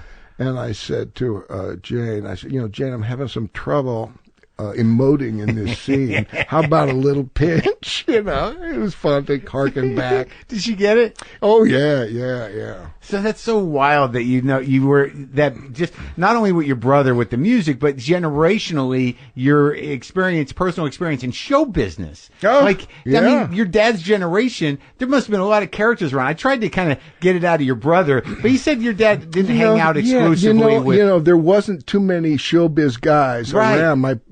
My dad didn't do that too much, but as I just coming over here, I was talking to my publicist, Gene, and I'm going to, tomorrow night, I'm going to my 50th high school reunion. Wow. And you went to high school here? I went to uni. Yeah. Uni high school there on Barrington and, It's in where is it, in Westwood? It's in Westwood, okay. yeah. And it's nice to go when you've achieved some things. Well, we'll see. It's going to be pretty wild. But I was telling Gene, I said, guess who was in my class? I said, do you know who John Raitt is? And she said, no. I say, you know who Bonnie Raitt is? I said, yeah, John Raitt is Bonnie's father. John established all of the great musicals, Carousel, Oklahoma, on Broadway. Oh, really? You didn't know that? No, I didn't know. Yeah, John Raitt. Man. Yeah. That's where Bonnie gets those pipes. Yeah. So she was in my class. Bonnie was in my class. Bonnie was in your class. And my girlfriend, Kaya Keel, her father is Howard Keel, who did all of those, parts that, a lot of the parts that John did in the movies. Howard did them in the movies. So the musicals? They were in my class. Jan and Dean went to my high school. A little older? They were a little older. They were about Beau's age, but they had all those hits, man, in high school. A lot of those hits in high school. Hits. Can you imagine having that stuff going on when you're in high school? Well, that's the time for it to go on. You keep in touch with many people from high school? Yeah. A lot of my dear friends are still high school guys. Really? Yeah. Oh, yeah. That's great. Isn't that wonderful? Yeah, you seem to have survived show business pretty well. Yeah. I mean, you don't live here anymore at all? I live in Santa Barbara now. Oh, I got shook out with that earthquake, 20-some years ago. Oh, really? You've been down there that long? Or up there? Yeah. Which is it, up or down? It's up. It's yeah. up, yeah. It's pretty up there, though, right? Oh, gorgeous. Yeah, we love it up there. So, now, tell me about, how, because I tried to get it out of your brother, because he told me that, you did Last Picture Show. You were both sort of doing TV and doing stuff, and you were both acting. Right? But he's a little older, you're a little younger. He seems jealous of your guitar playing ability. And then you start acting and you get this break in Last Picture Show. And he said that he had gone out for Fat City. Oh, yeah. He says he got me the part. Is that right? Yeah. Yeah. I people often ask, do we compete and stuff? Not really. We're on the same team. We root for each other. He always mentions me. I always mention him. Try to get each other. One of our teammates a gig. It could have gone another way. It could have been. You could have Cain enabled it. But you guys, you love each other. But you mentioned Fat City. Yeah. So I think he did his agent work and got me me to see John Huston. John Huston. Yeah. And my agent calls me and says John Huston wants to see you. Yeah. I say, really? Oh gosh, okay. All right, where and what time and stuff? And he says, well, it's in Madrid. Spain. Yeah, and I understand he wants to meet you at the Prado there. And it's tomorrow or something, really like this. And I'm like, a young kid, in my early 20s. I say, oh, okay, our adventure's on.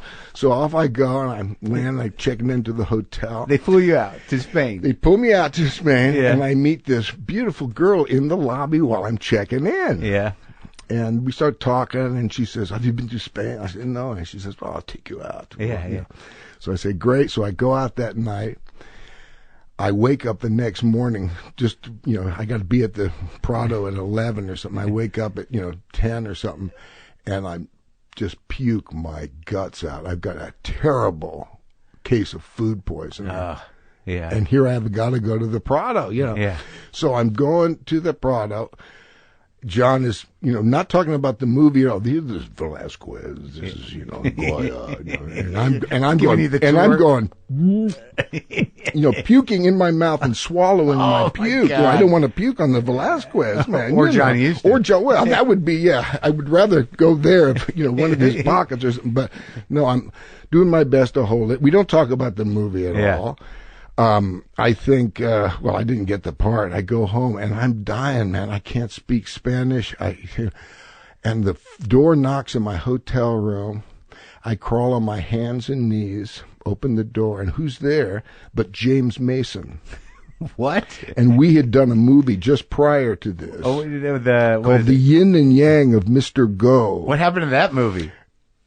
Anyway, James saves my life. Okay. Anyway, he gets me a shot. Yeah. But that movie was... wait, so I didn't mean to interrupt. He takes you to the dock? No, he just, I was paralyzed, on the floor, and he said, oh, but what's wrong with you, Jeff? And I said, and he got, the doc came, gave me a shot, and he basically saved my life. I wouldn't know what I would have done. Oh, yeah, you got all dehydrated. But, a few, maybe a year before that, I did a movie, I think it might have been right after Picture Show, called The Yin and Yang of Mr. Go. It sounds like one of those crazy 60s. It was a totally movies. Crazy, weird movie. Yeah. Written, directed, produced, and also starring Burgess Meredith. Young Burgess Meredith. Yes, pretty young. He was, pretty old at the time, or I thought he was anyway. And what was that groovy movie? And that was about this guy, James Mason, who played this Chinese Mexican. And a Chinese Mexican? Yeah, he played a Chinese Mexican. Burgess played a Chinese guy too. Uh-huh. And it was about this weapons dealer who just changes, like boom, overnight, is struck and says, I want to make good things out of it. And I play a Vietnam vet. Yeah. And it was it was such a wild scene because a couple of things. First of all, Burgess was, such an incredible cat. He said, you play guitar. Let's make your character a guy who writes rock opera. Write some songs. So he had me writing songs for the movie and stuff. Yeah. Then after the movie was over, quite a few years later, we kept up our relationship. He also turned me on to John Lilly. Do you know who John Lilly is? The guy who invented the dolphin guy? The dolphin. He also invented the isolation tank. Oh, sure. Okay. So this is some hippie shit. So, big time. Yeah. And so Sue and I were floating in the tanks? Guinea pigs for him. He would, John would put us in there and then take notes. So you met John. So Part of the study? Through Burgess. Part of the study, man. Part of the study. The late 60s, early 70s? Yeah. So you're floating in the tanks. You got wires on you? No, we're just floating in the tanks. The first thing you do, John instructed, you get out 3 times. You just lie down and you get out. And you know what the tank is? It's like, but about 1,000 pounds of salt in this kind of coffin box. Right. And it's just one person per tank. One person per tank, but you float and the water is 98.6. Your ears are underwater. The idea is, what happens to consciousness when you have no input, Oh, dig it, yeah. And it's pretty wild what happens because what you find out is how much you're projecting. Right. How much you are supplying. Right. Everything. You know. To what you think is reality. What you think is reality, and like so many things, you know, our brain, you know, you get paranoia is really it's right there, man, you know, all the fucking time. Sure. So, man. you know, the first thing I do, I'm in there, I get out 3 times and I'm lying in this thing and the thing is there. And I say, okay, here I am. I just fucking relax. John Lilly, he looks so weird. He was in that weird blue jumpsuit. And did he have breasts? It looked like he had breasts. What's in this water? Am I going to have breasts? Am I turning into, what's he? Wait a minute. That's just my, you know, that's my mind. You know, turning into a dolphin. Yeah. So that's the kind of, you know, thing. And then when you come out, of course, all the reality kind of rushes in, and it's harder to see how much projection you're supplying because the screen is all, you know, complex with everything. Yeah. But we're constantly doing that. So that was a mind blower. That successfully altered your consciousness. A big mind blower. Yeah, that was a big mind blower. Were you a drug guy in the 60s? Oh, yeah. Did your share of acid? Yeah, did all of that stuff, and what'd you get out of it? What did I get out of What did I get out of acid specifically? Well, I overdosed. Yeah. Which was problematic, which kind of makes me want to not do it ever again, you know. But it's that old thing about turned on. It's it's open now. You must open. Yeah. Open. You've done it. Yeah, I said, So open. You know. Yeah. And so I went to this party, and it was a birthday party, and we had some acid in the punch, and we had a good time. And then my friend, whose birthday it was, he comes over the next morning and he's giggling. I said, "What are you giggling? What's in that jar?" I said, "What is it?" He says, "It's the dregs of the punch, man." so he says, "Let's do it." I say, "Okay." So we split this, we chug-a-lug this thing. And it was just too strong, man. It was like, And it's during the day now. Oh, and I fell back. It was boom. Yeah. It happened too fast. And open. I can't open it. Open. And it was just terrible, man. And I just, fell on the floor, just a quivering fetal thing. And then you had to do that for 10 hours. Oh, yeah. And I just said, oh, no. But of course, it's, opens up things, Yeah, sure. And encourages you to maybe see things aren't exactly as you. Yeah, it sounds like both of those things are like that. But the paranoia thing, I mean, like that came in handy in that Arlington Road movie, right? Well, that's everything finally comes in handy. You know, I love that movie because I like that stuff. That was a good one, and Tim Robbins. Tim Robbins. We got down to the end. The end. You saw the ending, and we're getting about ready to shoot the ending. Yeah, and the studio says, "We want you to shoot a happier ending." I said, What the fuck are you talking about? That's the whole point of the thing. Yeah, what's the point of the movie? Yeah. And they say, so they wanted to do it. They got they're funding the thing, Yeah. So our director, Mark, the happy ending? Mark Pellington, huh? Yeah. So Mark Pellington said, we're going to shoot the happy ending, but we're going to shoot it really bad. Which was a bold thing to do because that could have been because that could have been our thing, but we shot it there's no way it could work poorly enough that they went with the other ending. So after Last Picture Show and doing all this stuff, like it just seems that did you learn on the job? Did you study acting? Did you at some point, because you have a lot of range? Yeah, my father he taught me all the basics. When we're doing Sea Hunt, he'd have me, sitting on his bed, going over the lines, and he would say, now, make it sound real, make it sound like it's happening for the first time. Yeah. And don't just wait till I stop talking to say your line. You can listen to what I'm saying and let that inform what you're saying. Yeah. And now go out of the room. And when you come back, I want you to do it completely different. And do that. And so he worked me as a. He did, but he did it with Beau too. And Beau was, right after my dad. Beau was my next acting coach. He would, we'd work on scenes and stuff, for agents and this kind of thing. And one of the challenges for an actor is getting your audience. Where are you going to perform when you just start? Yeah. So Beau came up with this brilliant idea. He would rent a flatbed truck. Yeah. And we work up some scenes, and we would pull into a supermarket, And then our father taught us how to stage fight, how to fake fight. So we would put on a fight, and people would gather around. It looked very real. People gather around when they're starting to break up. We go, no, it's a show. And we jump up on the flat bed, and we would do our scenes until the cops would come. And then we'd try to incorporate the cops in some sort of improv. They didn't like that too much. They'd get pissed. We go, no, we're out of here, officer. And we'd go up to the next supermarket, do our fight, and we'd get up and we played the supermarket. Guerrilla theater. Yeah, that's right. Yeah. That's trippy, man. But that was, what was the point of that? Just for fun? Well, no, for training. Oh, really? Work on your scenes, man, and you have an audience, and, we would do. What scenes were they? We were working on, particularly, Beau and I were working on a scene from Catcher in the Rye. Oh, were they going to do it? Did they do a movie? No, I don't think he's ever allowed the movie to do it, but that was a movie. We were working on it to get an agent. Oh, okay, yeah. And so Beau and I would go into the agent, and we'd go into the agent's office, and we would talk for a second, and then Beau would say, "I got to go to take a leak," he would go out to the bathroom, and the idea that we had planned was that when he would come back in, that's when the scene would start. We wouldn't say, okay, now we're going to do our scene. No, it was just going to be a blend of real thing, and then they would realize it. And so he came in, and he was playing loose. Do you remember the book? He was like this. I can't remember the scene, but it had to do with fencing foils, and I can't quite remember. But it was a scene, from the book. But did it work?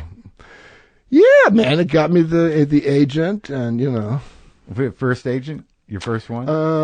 Yeah, my very first one. How long did you stay with that guy? I stayed with him for quite a while. I can't remember, a long time, 15, 20 years. Now, was your dad thrilled that you guys were both in the game? Oh, yeah, he loved it. I fought with my dad, because what young teenage kid wants to do what their parents want them to do? Sure. I said, no, I'm into the music, painting, art and stuff. He goes, Jeff, don't be ridiculous.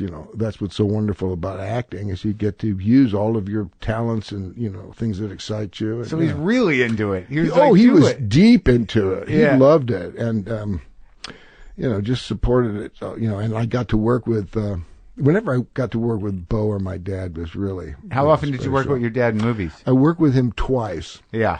In, Tucker. And, that's right. Blown Away. Did he play your dad in No. Oh, he played the congressman? He played a bad guy. Right. A guy who was trying to shut my character down or something. Oh, my God. And then what was the other one? And the other one was Blown Away, where he played my uncle in that. He was a great actor. Oh, man, he was... and then he did comedy, did the airplane movie. I remember when I was doing Blown Away, talking to the producer, and we're casting the movie. I said, who'd really be good as my uncle, wonderful actor, Lloyd Bridges. Are you familiar with him? And he laughed. He says, "Oh yeah, your dad is he's very talented, but he's really more of a comic." I say, "What the fuck are you talking about?" I said, "Well, airplane." I said, "Yeah, but that's just one of the tool in his kit bag, man. I mean, So I said, "You want him to come in and read for you?" And he said, "Yeah." Would he do that? I said, "Oh God!" So of course he came in, knocked it out of the park, You Bridges guys getting each other jobs here and there. But my dad, he was, I think of all the things I learned from him, and I learned, like I said, all the basics, was just the joy in which he had when he worked. When I got to work with him as a kid in Sea Hunt, and that was a little... That was different. I mean, now as I'm even telling it, I'm imagining a weird story that kind of embarrassed me. But now as I look back, I was kind of pleased where he was working with a director on that show, and I played a small little part, and the director was giving a lot of shit to some PA, just a kind of a guy who was doing errands, copy, and the director was really taken out. And my dad said, "Could I have your attention, please?" to the crew, and he said, when our director apologizes to this young kid, I'll be in my trailer, and you can come and get me, but I want him to apologize in front of everyone to what, but that's the kind of guy my dad was. And then when I worked with him later, like in Tucker. Yeah. Oh, man. with Francis Coppola, Yeah. who's like a big kid in a way, Yeah. and Francis made this, he called all the crew and the cast in, and we had 2 weeks rehearsal. The first week was kind of getting to know each other. The second week, Francis says, we're going to spend this second week shooting the entire movie on this little video camera. Vittorio Storaro, the famous, our DP, he will use the little wheelchair as a dolly, and he'll be shooting. And you actors, now when you're doing the car scene, when the car stops, I want you to go, give a little jerk, and you wardrobe people, the wedding scene. Look at these curtains, could be good wedding. So it was kind of like Argyle Comedy or The Little Rascals. Sure. Like, let's make a movie. Yeah. We shot the whole movie in 1 week. In place of storyboarding? Well, no, here's the thing. What he did, I found this out later, he storyboarded very extensively. Right. He took photographs and then replaced those pictures, the drawings, with photographs. Then he shot this movie and replaced the storyboard with this... The film, the video. The video film. Right. Which he gave to us at that week. We didn't know it, but he was editing that film going to and from work. So he gave, at the end of that second week of rehearsal, he said, here's our film. We're just going to polish it up. Isn't that wild? So the film was always there. And we only did one take for that whole thing. For the video thing. For the video thing. But it was such a spirit of play, and that was such, it really, was kind of my dad's style, because this joy that he had and the sense of play was really contagious when he showed up to work. So he loved People realized, hey, this is kind of fun what we're doing. As opposed to be like, what do you mean we're shooting the whole movie? Or just something, and all through the movie, during the movie, we had this sense of joy and play, and of course that when you're kind of playful, you tend to relax, and when you relax, your best stuff can leak out, man. Well, then also that character was very buoyant and resilient and always sort of optimistic. Your character. Oh yes, Tucker. Very much. And there was sort of a kind of a lighthearted comedic element to that movie, to the pace of that movie. Yeah. That he kept just trying and taking the hits. Yeah, but he never got sunk. As we talk about it, Marty Landau, my dear friend from that movie, he just passed away. Great. He was an incredible sad guy. That he passed, yeah, but great guy. What a great guy. That's right. He was your financer in that movie, right? Yeah. He's a fascinating guy. It's sad, but he lived a good long life. Well, yeah, he did. Yeah. What other actors do you look up to? That changed your game.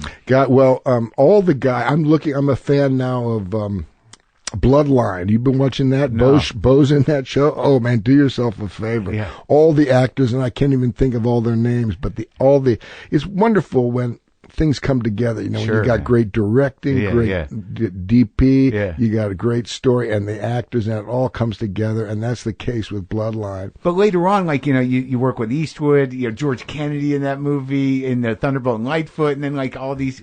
There's a Farrah Fawcett movie. You worked with everybody. You've worked with everybody. Yeah. I've worked with a lot of great people. That's my favorite thing about the gig is, all the artists that you get to work with. Not only the actors, but, costume designers and. Tron, you did Tron. Yeah. Cutting edge future. Well, movie. the guy now Tron. It came back, right? We did another one, Picture Show. We did another picture show 20 years later with the same cast. What was that called, though?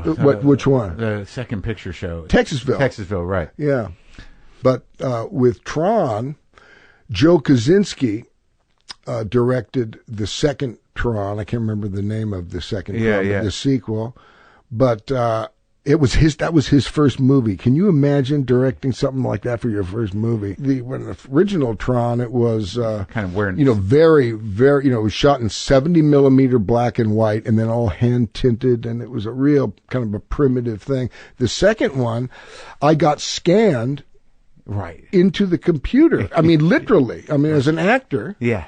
so I could play myself as a young guy. And so that's, I think, the future of my profession will be, they'll just have us all in there, and they say, well, let's put a little Mitchum, let's put a little De Niro, just a splash of Bridges, and let's see what happens. Is that a good thing?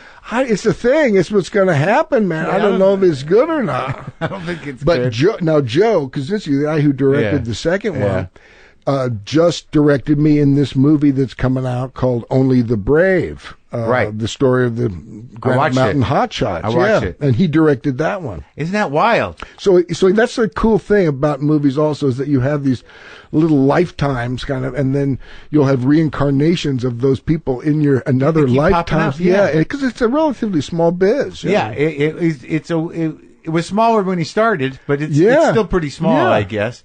All right, let's talk about Lebowski for a minute. Okay. Like, I had to watch it. Like, I love the Coen brothers, and I have my favorite Coen brothers movies, but so people are just, it's got a cult. The Lebowski has a following of people that decode it. They love it. They watch it many times every year. And this exists, right? Oh, yeah, man, totally. I mean, I had my Beatle moment when I played a Lebowski festival. Man, with my band. Yeah. And now, ladies and gentlemen, the dude.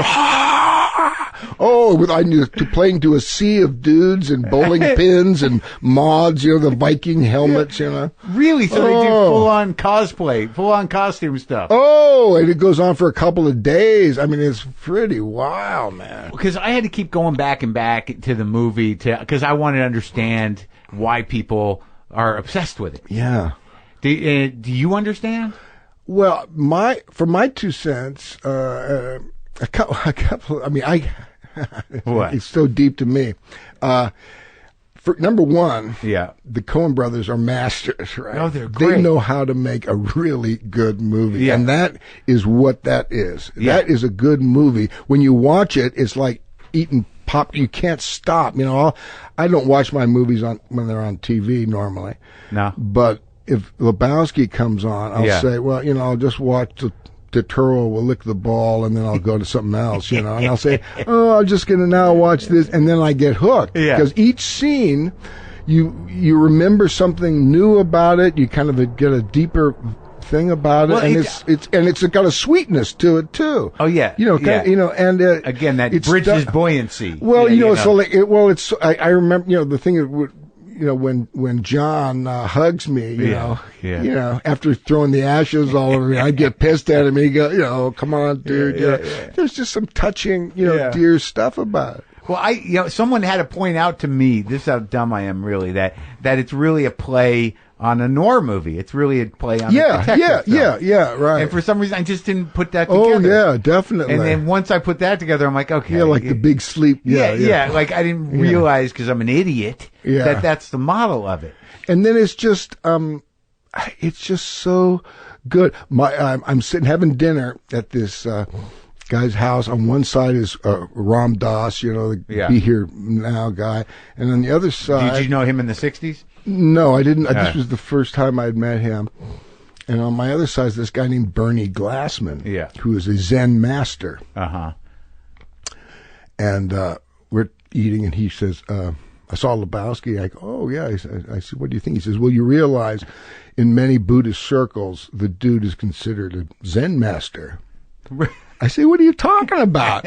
He says, oh, yeah. I say, no, we never talked about anything spiritual or anything like that on the show. He goes, oh, yeah.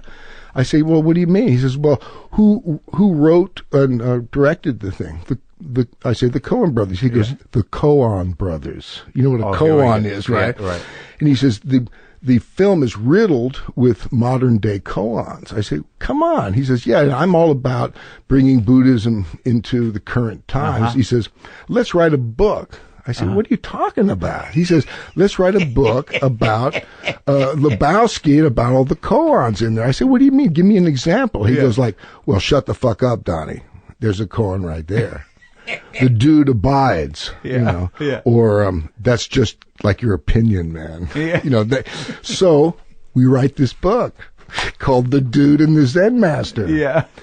And it's Yeah, I love the book, but it's, it's that kind of depth that people, see stuff in this. Did the Coen brothers see the book? They got a copy. I don't know if they looked at it or not, but I sent them a copy. Yeah, they never got back? I can't remember. I don't think so. The Coen brothers. Yeah, exactly. That is some hippie shit. Yeah, oh yeah. But Bernie, he's got a great organization called the Zen Peacemakers, and he's, an amazing cat. Do you practice Buddhism though as a person? I do practice. Yeah, I wouldn't officially say I'm a Buddhist, but I do practice. I'm Buddhistly bent. Yeah. Buddhistly bent. I like that. Yeah. Like, what do? You meditate? I meditate. Yeah. I like to do. I read a lot of stuff. Bernie's written some great books. Can you meditate successfully? Are you good at it? Yeah. It doesn't take much. I don't know why I fight it. I resist it, and then I don't try to do it. And all you got to do is sit there, right? Yeah. Well, it's an interesting thing. I mean, you studied, you practiced, you read any of the stuff? Not really. But I've sat and breathed. Yeah, that's basically, and you count those suckers, Count which suckers? The breaths, right. The breath, count them, and all of those thoughts, one of the main things I think gets in people's ways, they think they're not supposed to think or have thoughts. No, you got to let them go by, right? That's just that our mind secretes that shit, just like, we our saliva or something. That's just what the mind does, It secretes thoughts. Yeah. So you just got to, that thing about, that's just like your opinion, man. Yeah. That not only goes for other people, but that goes for ourselves, our own opinions. Right. We have these thoughts, that are kind of mean. They don't mean shit, man. They're just thoughts. And it's what we hang our sense of reality on. It goes back to the isolation thing. That's exactly right. We project all of this stuff. And also our brains are like recording devices. It just, they regurgitate. Yeah, right. What's your thought? What's a thought that you heard? How'd you get the information? What's really happening, man? There's so many cool, books, like one of the most accessible people, I think, is Pema Chodron. Do you know her? Yeah, I do. Yeah. I love listening to her stuff, and I should listen. I should get into it. I think there's some part of me that wants to hold on to the aggravation. Yeah. Well, for your work, right? Yeah, something like that. Yeah. Or just because, who am I without that? That's right. Well, who am I? That's the big question. That's the thing to meditate on. Who am I? Who is this thing? Who is this guy? Have you figured it out? Yeah, it's like, it keeps, these two mirrors facing each other. So I haven't figured it out. No, I don't, but like you say, I don't know if I want to figure it out. It's like, you ever been to a psychiatrist? Sure. So, it's just like peeling an onion. I got to go today. Oh, you going today to shrink? Oh, cool. Yeah, I don't go that often, but at different points in my life I've gone when I need a second opinion. Yeah. Like, hey dude, am I fucked up?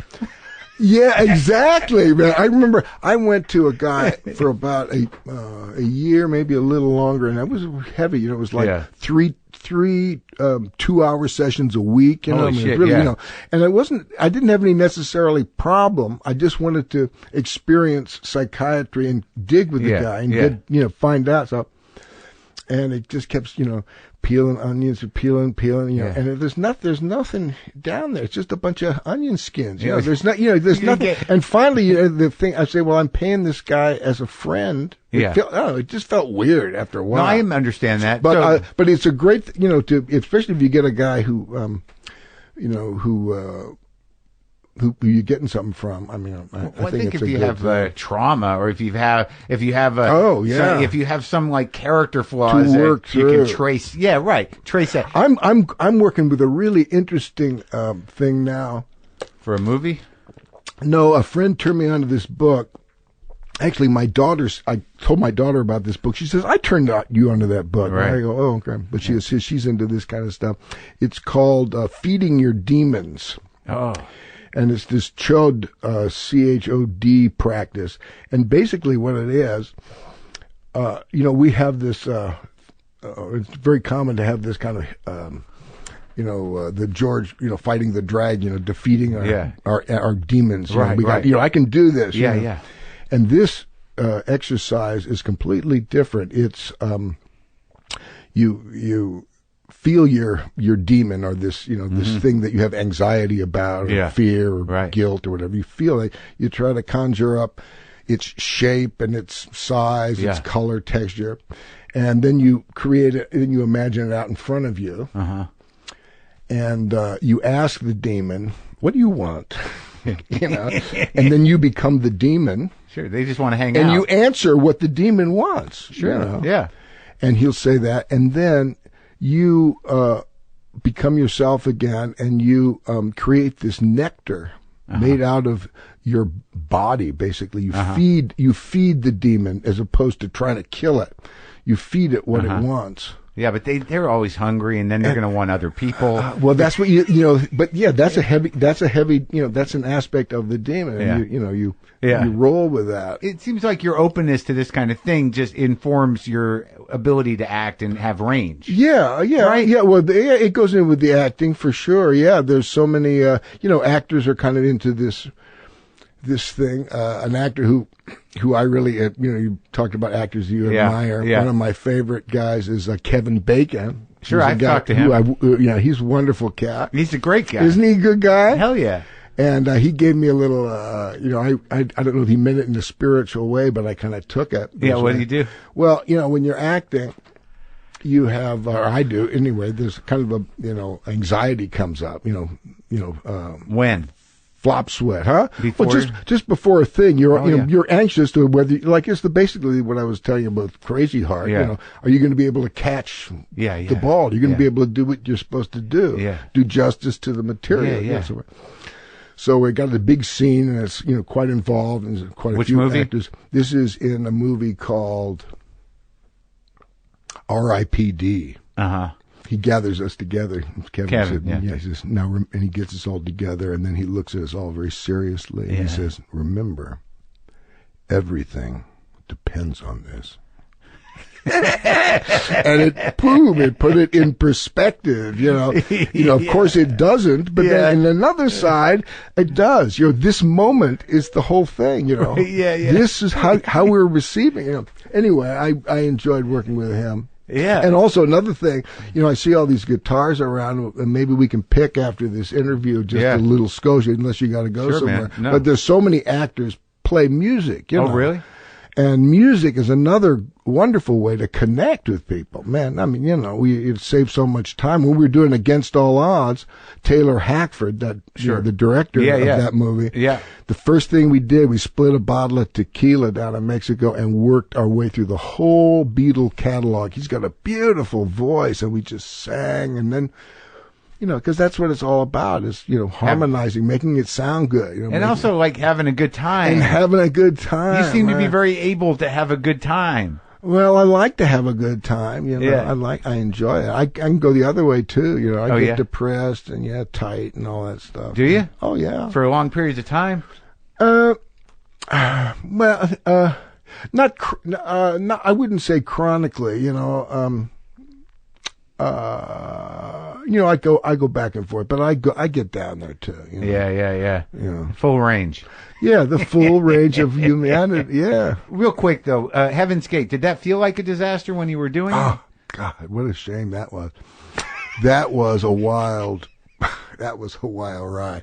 I can tell, you know, all those musicians, you know, we talked about all those musicians, and it was in the cocaine days, man. I mean, you can imagine. Everyone's jacked. Except, Chris was on the wagon he didn't party with us. He really wanted to catch that ball. You know, he was really big part for him. Big part for him. And, you know, Cimino, I did his first movie, by the way, Thunderbolt and Lightfoot, the one with Clint. That was his first. That was his first movie. Yeah, I like that movie. And on that movie, Clint was, you know, holding all the power in the thing, you know. Yeah. And he's famous for doing one or two takes. You know, that's all he likes to do. And I was the young punk who'd say, "Oh, Mike, I got an idea. Can I go one more time?" He says, "Well, I'll have to ask the boss," you know. And Clint would say, "I'll give the kid another shot," you know. And then, he would, and that was wonderful. And then he did, Mike Cimino did Deer Hunter, which was this huge success, and it was executed so beautifully, you know. Just watched it again recently. Yeah, it was so great, you know. And then so the movie maker said, "Oh, whatever you want, you're our, you know, darling," you know. And he says, "Well, I've got a great epic Western I want to do." And when you think about the story of the tale that Heaven's Gate tells, you know. I never saw it. You've never seen it. I gotta watch it. Oh man, yeah, it's amazing. It's about cynicism, and what cynicism costs us. I mean, that's especially for these times. It's kind of an interesting thing about it. And it, when all these Europeans were splashing onto our shores, this is in the 1860s, they'd get out into Montana and Wyoming, they'd see all these walking hamburgers, all this beef, and they would have to eat, or they'd starve. So they would get these cows. And in those days, the Cattlemen's Association was like the big oil companies today. Right. And maybe a handful of guys owned all the property from Texas to Canada. And they hired 100 gunmen, Texas gunmen, to come up and kill these immigrants that were on a list. And this letter that announced these gunmen was signed by the President of the United States to go up there and kill these people.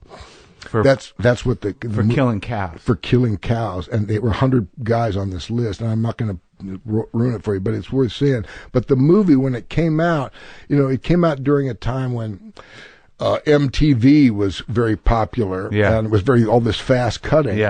And Heaven's Gate is very slow. It's like almost like this. What's that Russian guy Tarkovsky? Very, it's very slow. But when if you get with the filmmaker, Cimino's rhythm, it's quite beautiful. It really sets you back in those times. Anyway, that was part of the reason, I think, because it didn't suit the times as far as editorially. And then also, Cimino didn't want any of these suits to come to the set. And he didn't want to talk to press. And all of that. And that created some animosity. From the review, from the critics and from the thing, and they let him have it. Before it even. So they hated him before it even came out. And so when it came out, I remember going to the big premiere in New York. Everybody's in tuxes, and the end of the movie, and you hear that terrible sound, It sounds like popcorn starting to go off, and then you say, in your mind, you're thinking, maybe they're just so blown away, but it was just, nobody kind of got it. And the word had leaked out that he had spent all this money and, everything. There's drugs and everything else. And then, excess. Excess. He's out of control. And then the next day we're driving to the airport to go to Toronto. And we pick up this review. And it said, if they shaved Cimino's head, they would find 3 6s. Oh my God. Can you imagine? For a movie? Yeah, for a movie, and they just attacked him. And that that was the end of the 70s, man. And that we thought that was it, but now it's considered a classic. I know, I gotta watch it. It's just one of those Chris Walken is so great. Man. Mickey Rourke is in it. No shit, I didn't know that. But your last movie, you like playing these Western type of dudes? I remember, Westerns, my dad, who's in a lot of great Westerns, High Noon, he was in that, whenever he'd come home from work dressed up like a cowboy, I'd put on his boots and his hat and, cowboys. Sure, man. What a time. And you did that thing what Bad Company was sort of a Western, Bad right? Company, that was, Bob Benton's first movie, Is that a deep movie? Yeah, I think so. It's a good movie, yeah. You know who's in that movie? Who plays Big Joe? David Huddleston. David Huddleston. You know who David Huddleston is? I gotta look. David Huddleston is the Big Lebowski. Oh, yeah! Yeah, man. So David Huddleston was in Bad Company, and he was the Big Lebowski, he was the man. Big Lebowski. Yeah, exactly. It's a small world after all. Did the Coen brothers know that? I don't know. Maybe, I always wonder, man. Oh, yeah. Put that in the Cohan. Yeah, the Cohans. The Cohans, so you can make all the connections. But and also Fearless, great movie. Vanishing, interesting remake. Now this is where I just read off movies and tell you how good you are. The Baker Boys with your brother. Oh, we should talk a little, since you did Beau, you talk a little bit about, I don't know, that was just a dream come true because playing with Beau on that level, we would have lunch every day, split a bottle of wine, just pinch each other. Say, can you believe what we're doing? Oh man! And he told me, how did we come together? Why that? He was a young kid, right? Who had this guy Steve Clovis, who was like in his 20s when he wrote and directed that thing, and he he just we jammed on it, for about a month. We had rehearsals and improvs and stuff, and we had this one improv that really gave me faith in him as a director. We would, each of us would take turns setting up situations, and then we would do a long improv. And Steve said, "Okay, here's the situation. Jeff, you have left home. You snuck out at night. It's about 3 a.m. Yeah. You just went to see your hero Bill Evans at this club." Playing piano, and everybody's kind of leaving now, and Bill Evans comes out of the bathroom, and he's just shot up in the bathroom, and he bums a cigarette off you, and he says, "And I'm going to play Bill Evans," the director, this young director. Steve says, "I'll play Bill Evans, and Beau, when I put my hands through my hair, Big Brother is going to come and try to get his, kid out of there." Yeah. And so we did that improv, and that gave me such faith in Steve as a director. Wow. The number one, that he would play with us, and then I saw that, he's got the chops. He knows what it's about, Yeah. So that was, and then Michelle, man. I mean, she's God, great. it was like a dream. Every once in a while, something like that comes down, and that's, It's just amazing, right? Yeah, that's wonderful. And you get to work with your bro. Oh, man. But, also, though, it seems like the last few, the ensemble in this new one, the Fire movie, Only the Brave, right? That's a big bunch of good actors in that. Yeah. And also the Hell or High Water. That was tight. That was a tight little movie. Man. Yeah. Did you like playing with those guys? Very much. That director, David McKenzie, is, wonderful. And, oh God, it was, that was a great movie. Oh, and also the Coens redid True Grit. I thought that was good too. Yeah, it was good. Josh Brolin was in that movie. We didn't have any scenes together, but it was, we hung out a little bit. And he's so good in this, Only the Brave. He's a fucking good actor. Isn't he a good actor, man? It's a trip, right? Very good. You can feel that, right? And again, another second generation, his dad. James Brolin. Yeah. But he's one of those guys where you just watched him grow, and now he's just solid, man. Yeah. Just grounded in it. Yeah. Very you guys good. had some good scenes in this Fire movie. Yeah. What was the big challenge of this? It's a true story, yeah. right? Yeah, true story. Heartbreaking story. It's a heartbreaking story, but it really, rather than concentrating on the heartbreak, it's really focusing on who these guys are. Oh yeah, by the time the shit goes down, you feel bad. Have you seen it? I did. You saw it. Yeah. You feel bad. It's heartbreaking, but there is something transcendent about their journey. Yeah. But that moment where they all pull those things over their heads. Oh boy. Oh man, and these guys, hot shots. Yeah. Talk about brave, going right where most of us would, run away from. They're going into it, and they practice. We're talking about, meditation and practice. You play guitar, I kick myself in the ass for not practicing enough. Practice, because that's the whole deal, man.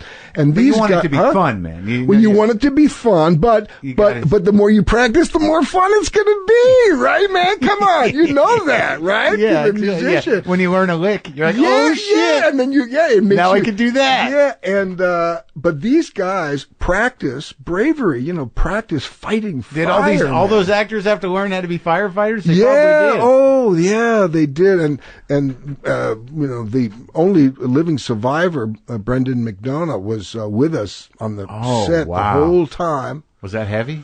And it was very heavy. It was the guy that's who Miles Teller plays. Yeah, he plays. Miles Teller plays, and it was wonderful to have his support and his stamp of approval. That was most important to us, and how the families of the survivors felt about the film, and they're all supportive of the film, and I was really happy to see that there is a Granite Mountain Fund for people who want to contribute to the firefighters. Oh yeah, if they go to onlythebrave-movie.com, you can feel about this the Granite Mountain Hot Shots, that fund. I've been, we got this climate change going on, fires. I was in Montana at my daughter, giving to my daughter this beautiful wedding. Fires are just all over us, Yeah. I've lost a house to a fire Where? in Malibu. Oh, really? I lost 400 acres of our ranch in Montana, burned down. It just fires all over the place. You still got a place up there?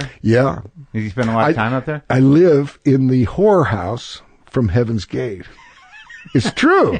We were shooting that movie, at the hog. It's the hog ranch. Uh-huh. This is where I'm killed out in front of this place. Oh my God! And Chimino says now the hog ranch is on this people's property. They don't want it there anymore. We're going to burn it down. Does anybody want it? And I shot my hand up, and he gave me the place numbered, and also the barn. It was built for the movie? It was built for the movie, just how they built it in those days, where no matching logs, just whatever, to beat the winter, whatever trees Did are you in fix it up? We over the years, we have fixed it up, but now, that's it's 40 years ago or whatever. That's a trip. Everything. But some of those, the bullets, that didn't go off are still in the, really? in the wall. That's hilarious. Oh man. So what do you want to knock a song out? I was thinking, we can do maybe it. we can pick a little bit, and because there's a couple of songs I wouldn't mind playing a song, but I'd like to brush up on it a little bit. Oh yeah, we do it. What do you think? You got time to do it? Or sure, man. I'll go get let me go get the acoustic. Did you pick with Neil? No, man. I couldn't. He didn't play here. Who has played here? Nick Lowe has played in here. Lucinda Williams has played in here. Did you pick with him at all? No, I picked. Jimmy Vaughn let me play with him. Dave Alvin let me play with him. They like. I feel all right playing with you because because I'm no good. But no, not because of that. No, because I can feel we're not pros. We're guys that like to do it. You know who I got to play with? Who? Bob Dylan, man. Come on, man. Look on your list there. I did a movie with him, Masked and Anonymous. Do you ever see that movie? Oh, I have not seen that movie. That's a weird movie, man. It was about him, right? He wrote it with Larry Charles, who was the guy who created Seinfeld and everything. And it was Larry's first movie. Yeah. So he says to me, say, you're kind of the senior thespian here. Why don't you and Bob work on some acting, man? So I got to pretend with Bob for like a half a day, doing improvs and stuff. That was he's such a great presence, and I think a wonderful actor.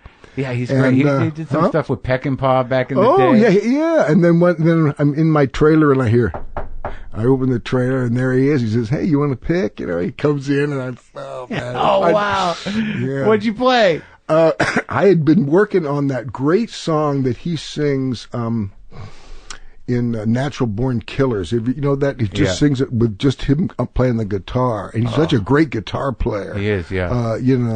See see the pyramids across the Nile. Yeah, You belong to me. So we played that, and then we played. I played him one of my buddies, John's, one of his songs.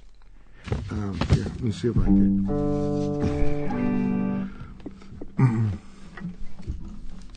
Well, let's just try it once, and I'll probably need to do it a couple of times. She's gonna go nuts. She said you guys got. She's gonna go nuts. So what I'll do is I'll just play a couple, and then we can work out. I think I don't know about the publishing thing, but here, this one should be no problem.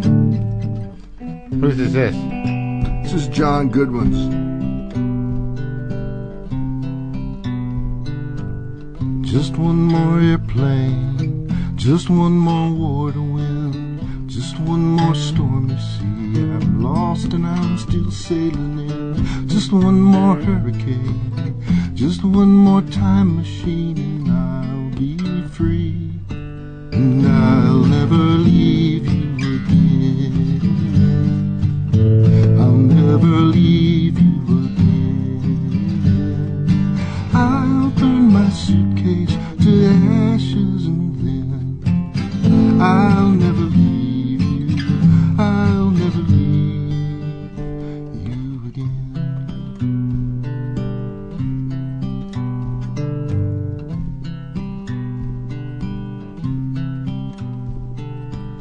Just one more rocket ship to shoot me to the stars, just one more parachute to drop me safely where you are, just one more time machine, just one more telephone and I'll be home.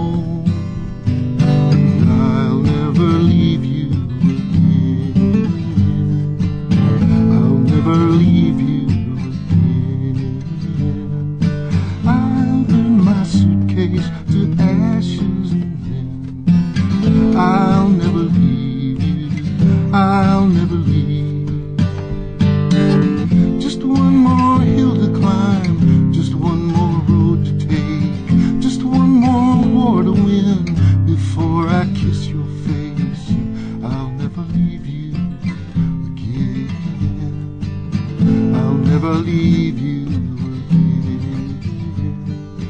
I'll burn my suitcase to ashes and then I'll never leave you. I'll never leave. I'll never leave you again.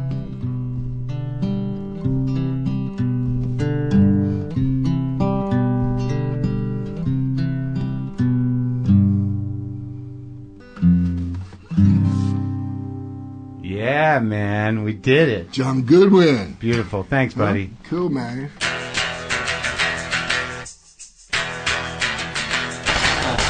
That was it. That was Jeff Bridges. Isn't it amazing to hear him get excited and sound exactly like Jeff Bridges in the movies? That was so Jeff Bridges. That was fun. Don't forget, folks, movies, sports, TV shows, gaming, it all sounds better on Playbase. It adds dynamic, pulse-pounding sound to whatever's playing on your TV and streams your favorite music when you're not watching. And now, for the first time ever, Sonos is offering WTF listeners 10% off one order of $2,500 or less for any product on Sonos.com. This offer is available for a limited time only and cannot be combined with other discounts or promotions. Just use the promo code WTF10 at Sonos.com to receive this exclusive offer. That's WTF and the number 10. Thank you for listening. I love you all. Godspeed into the next hour of your life. Go hour to hour if you have to. Minute to minute. Day by day sometimes is a chore.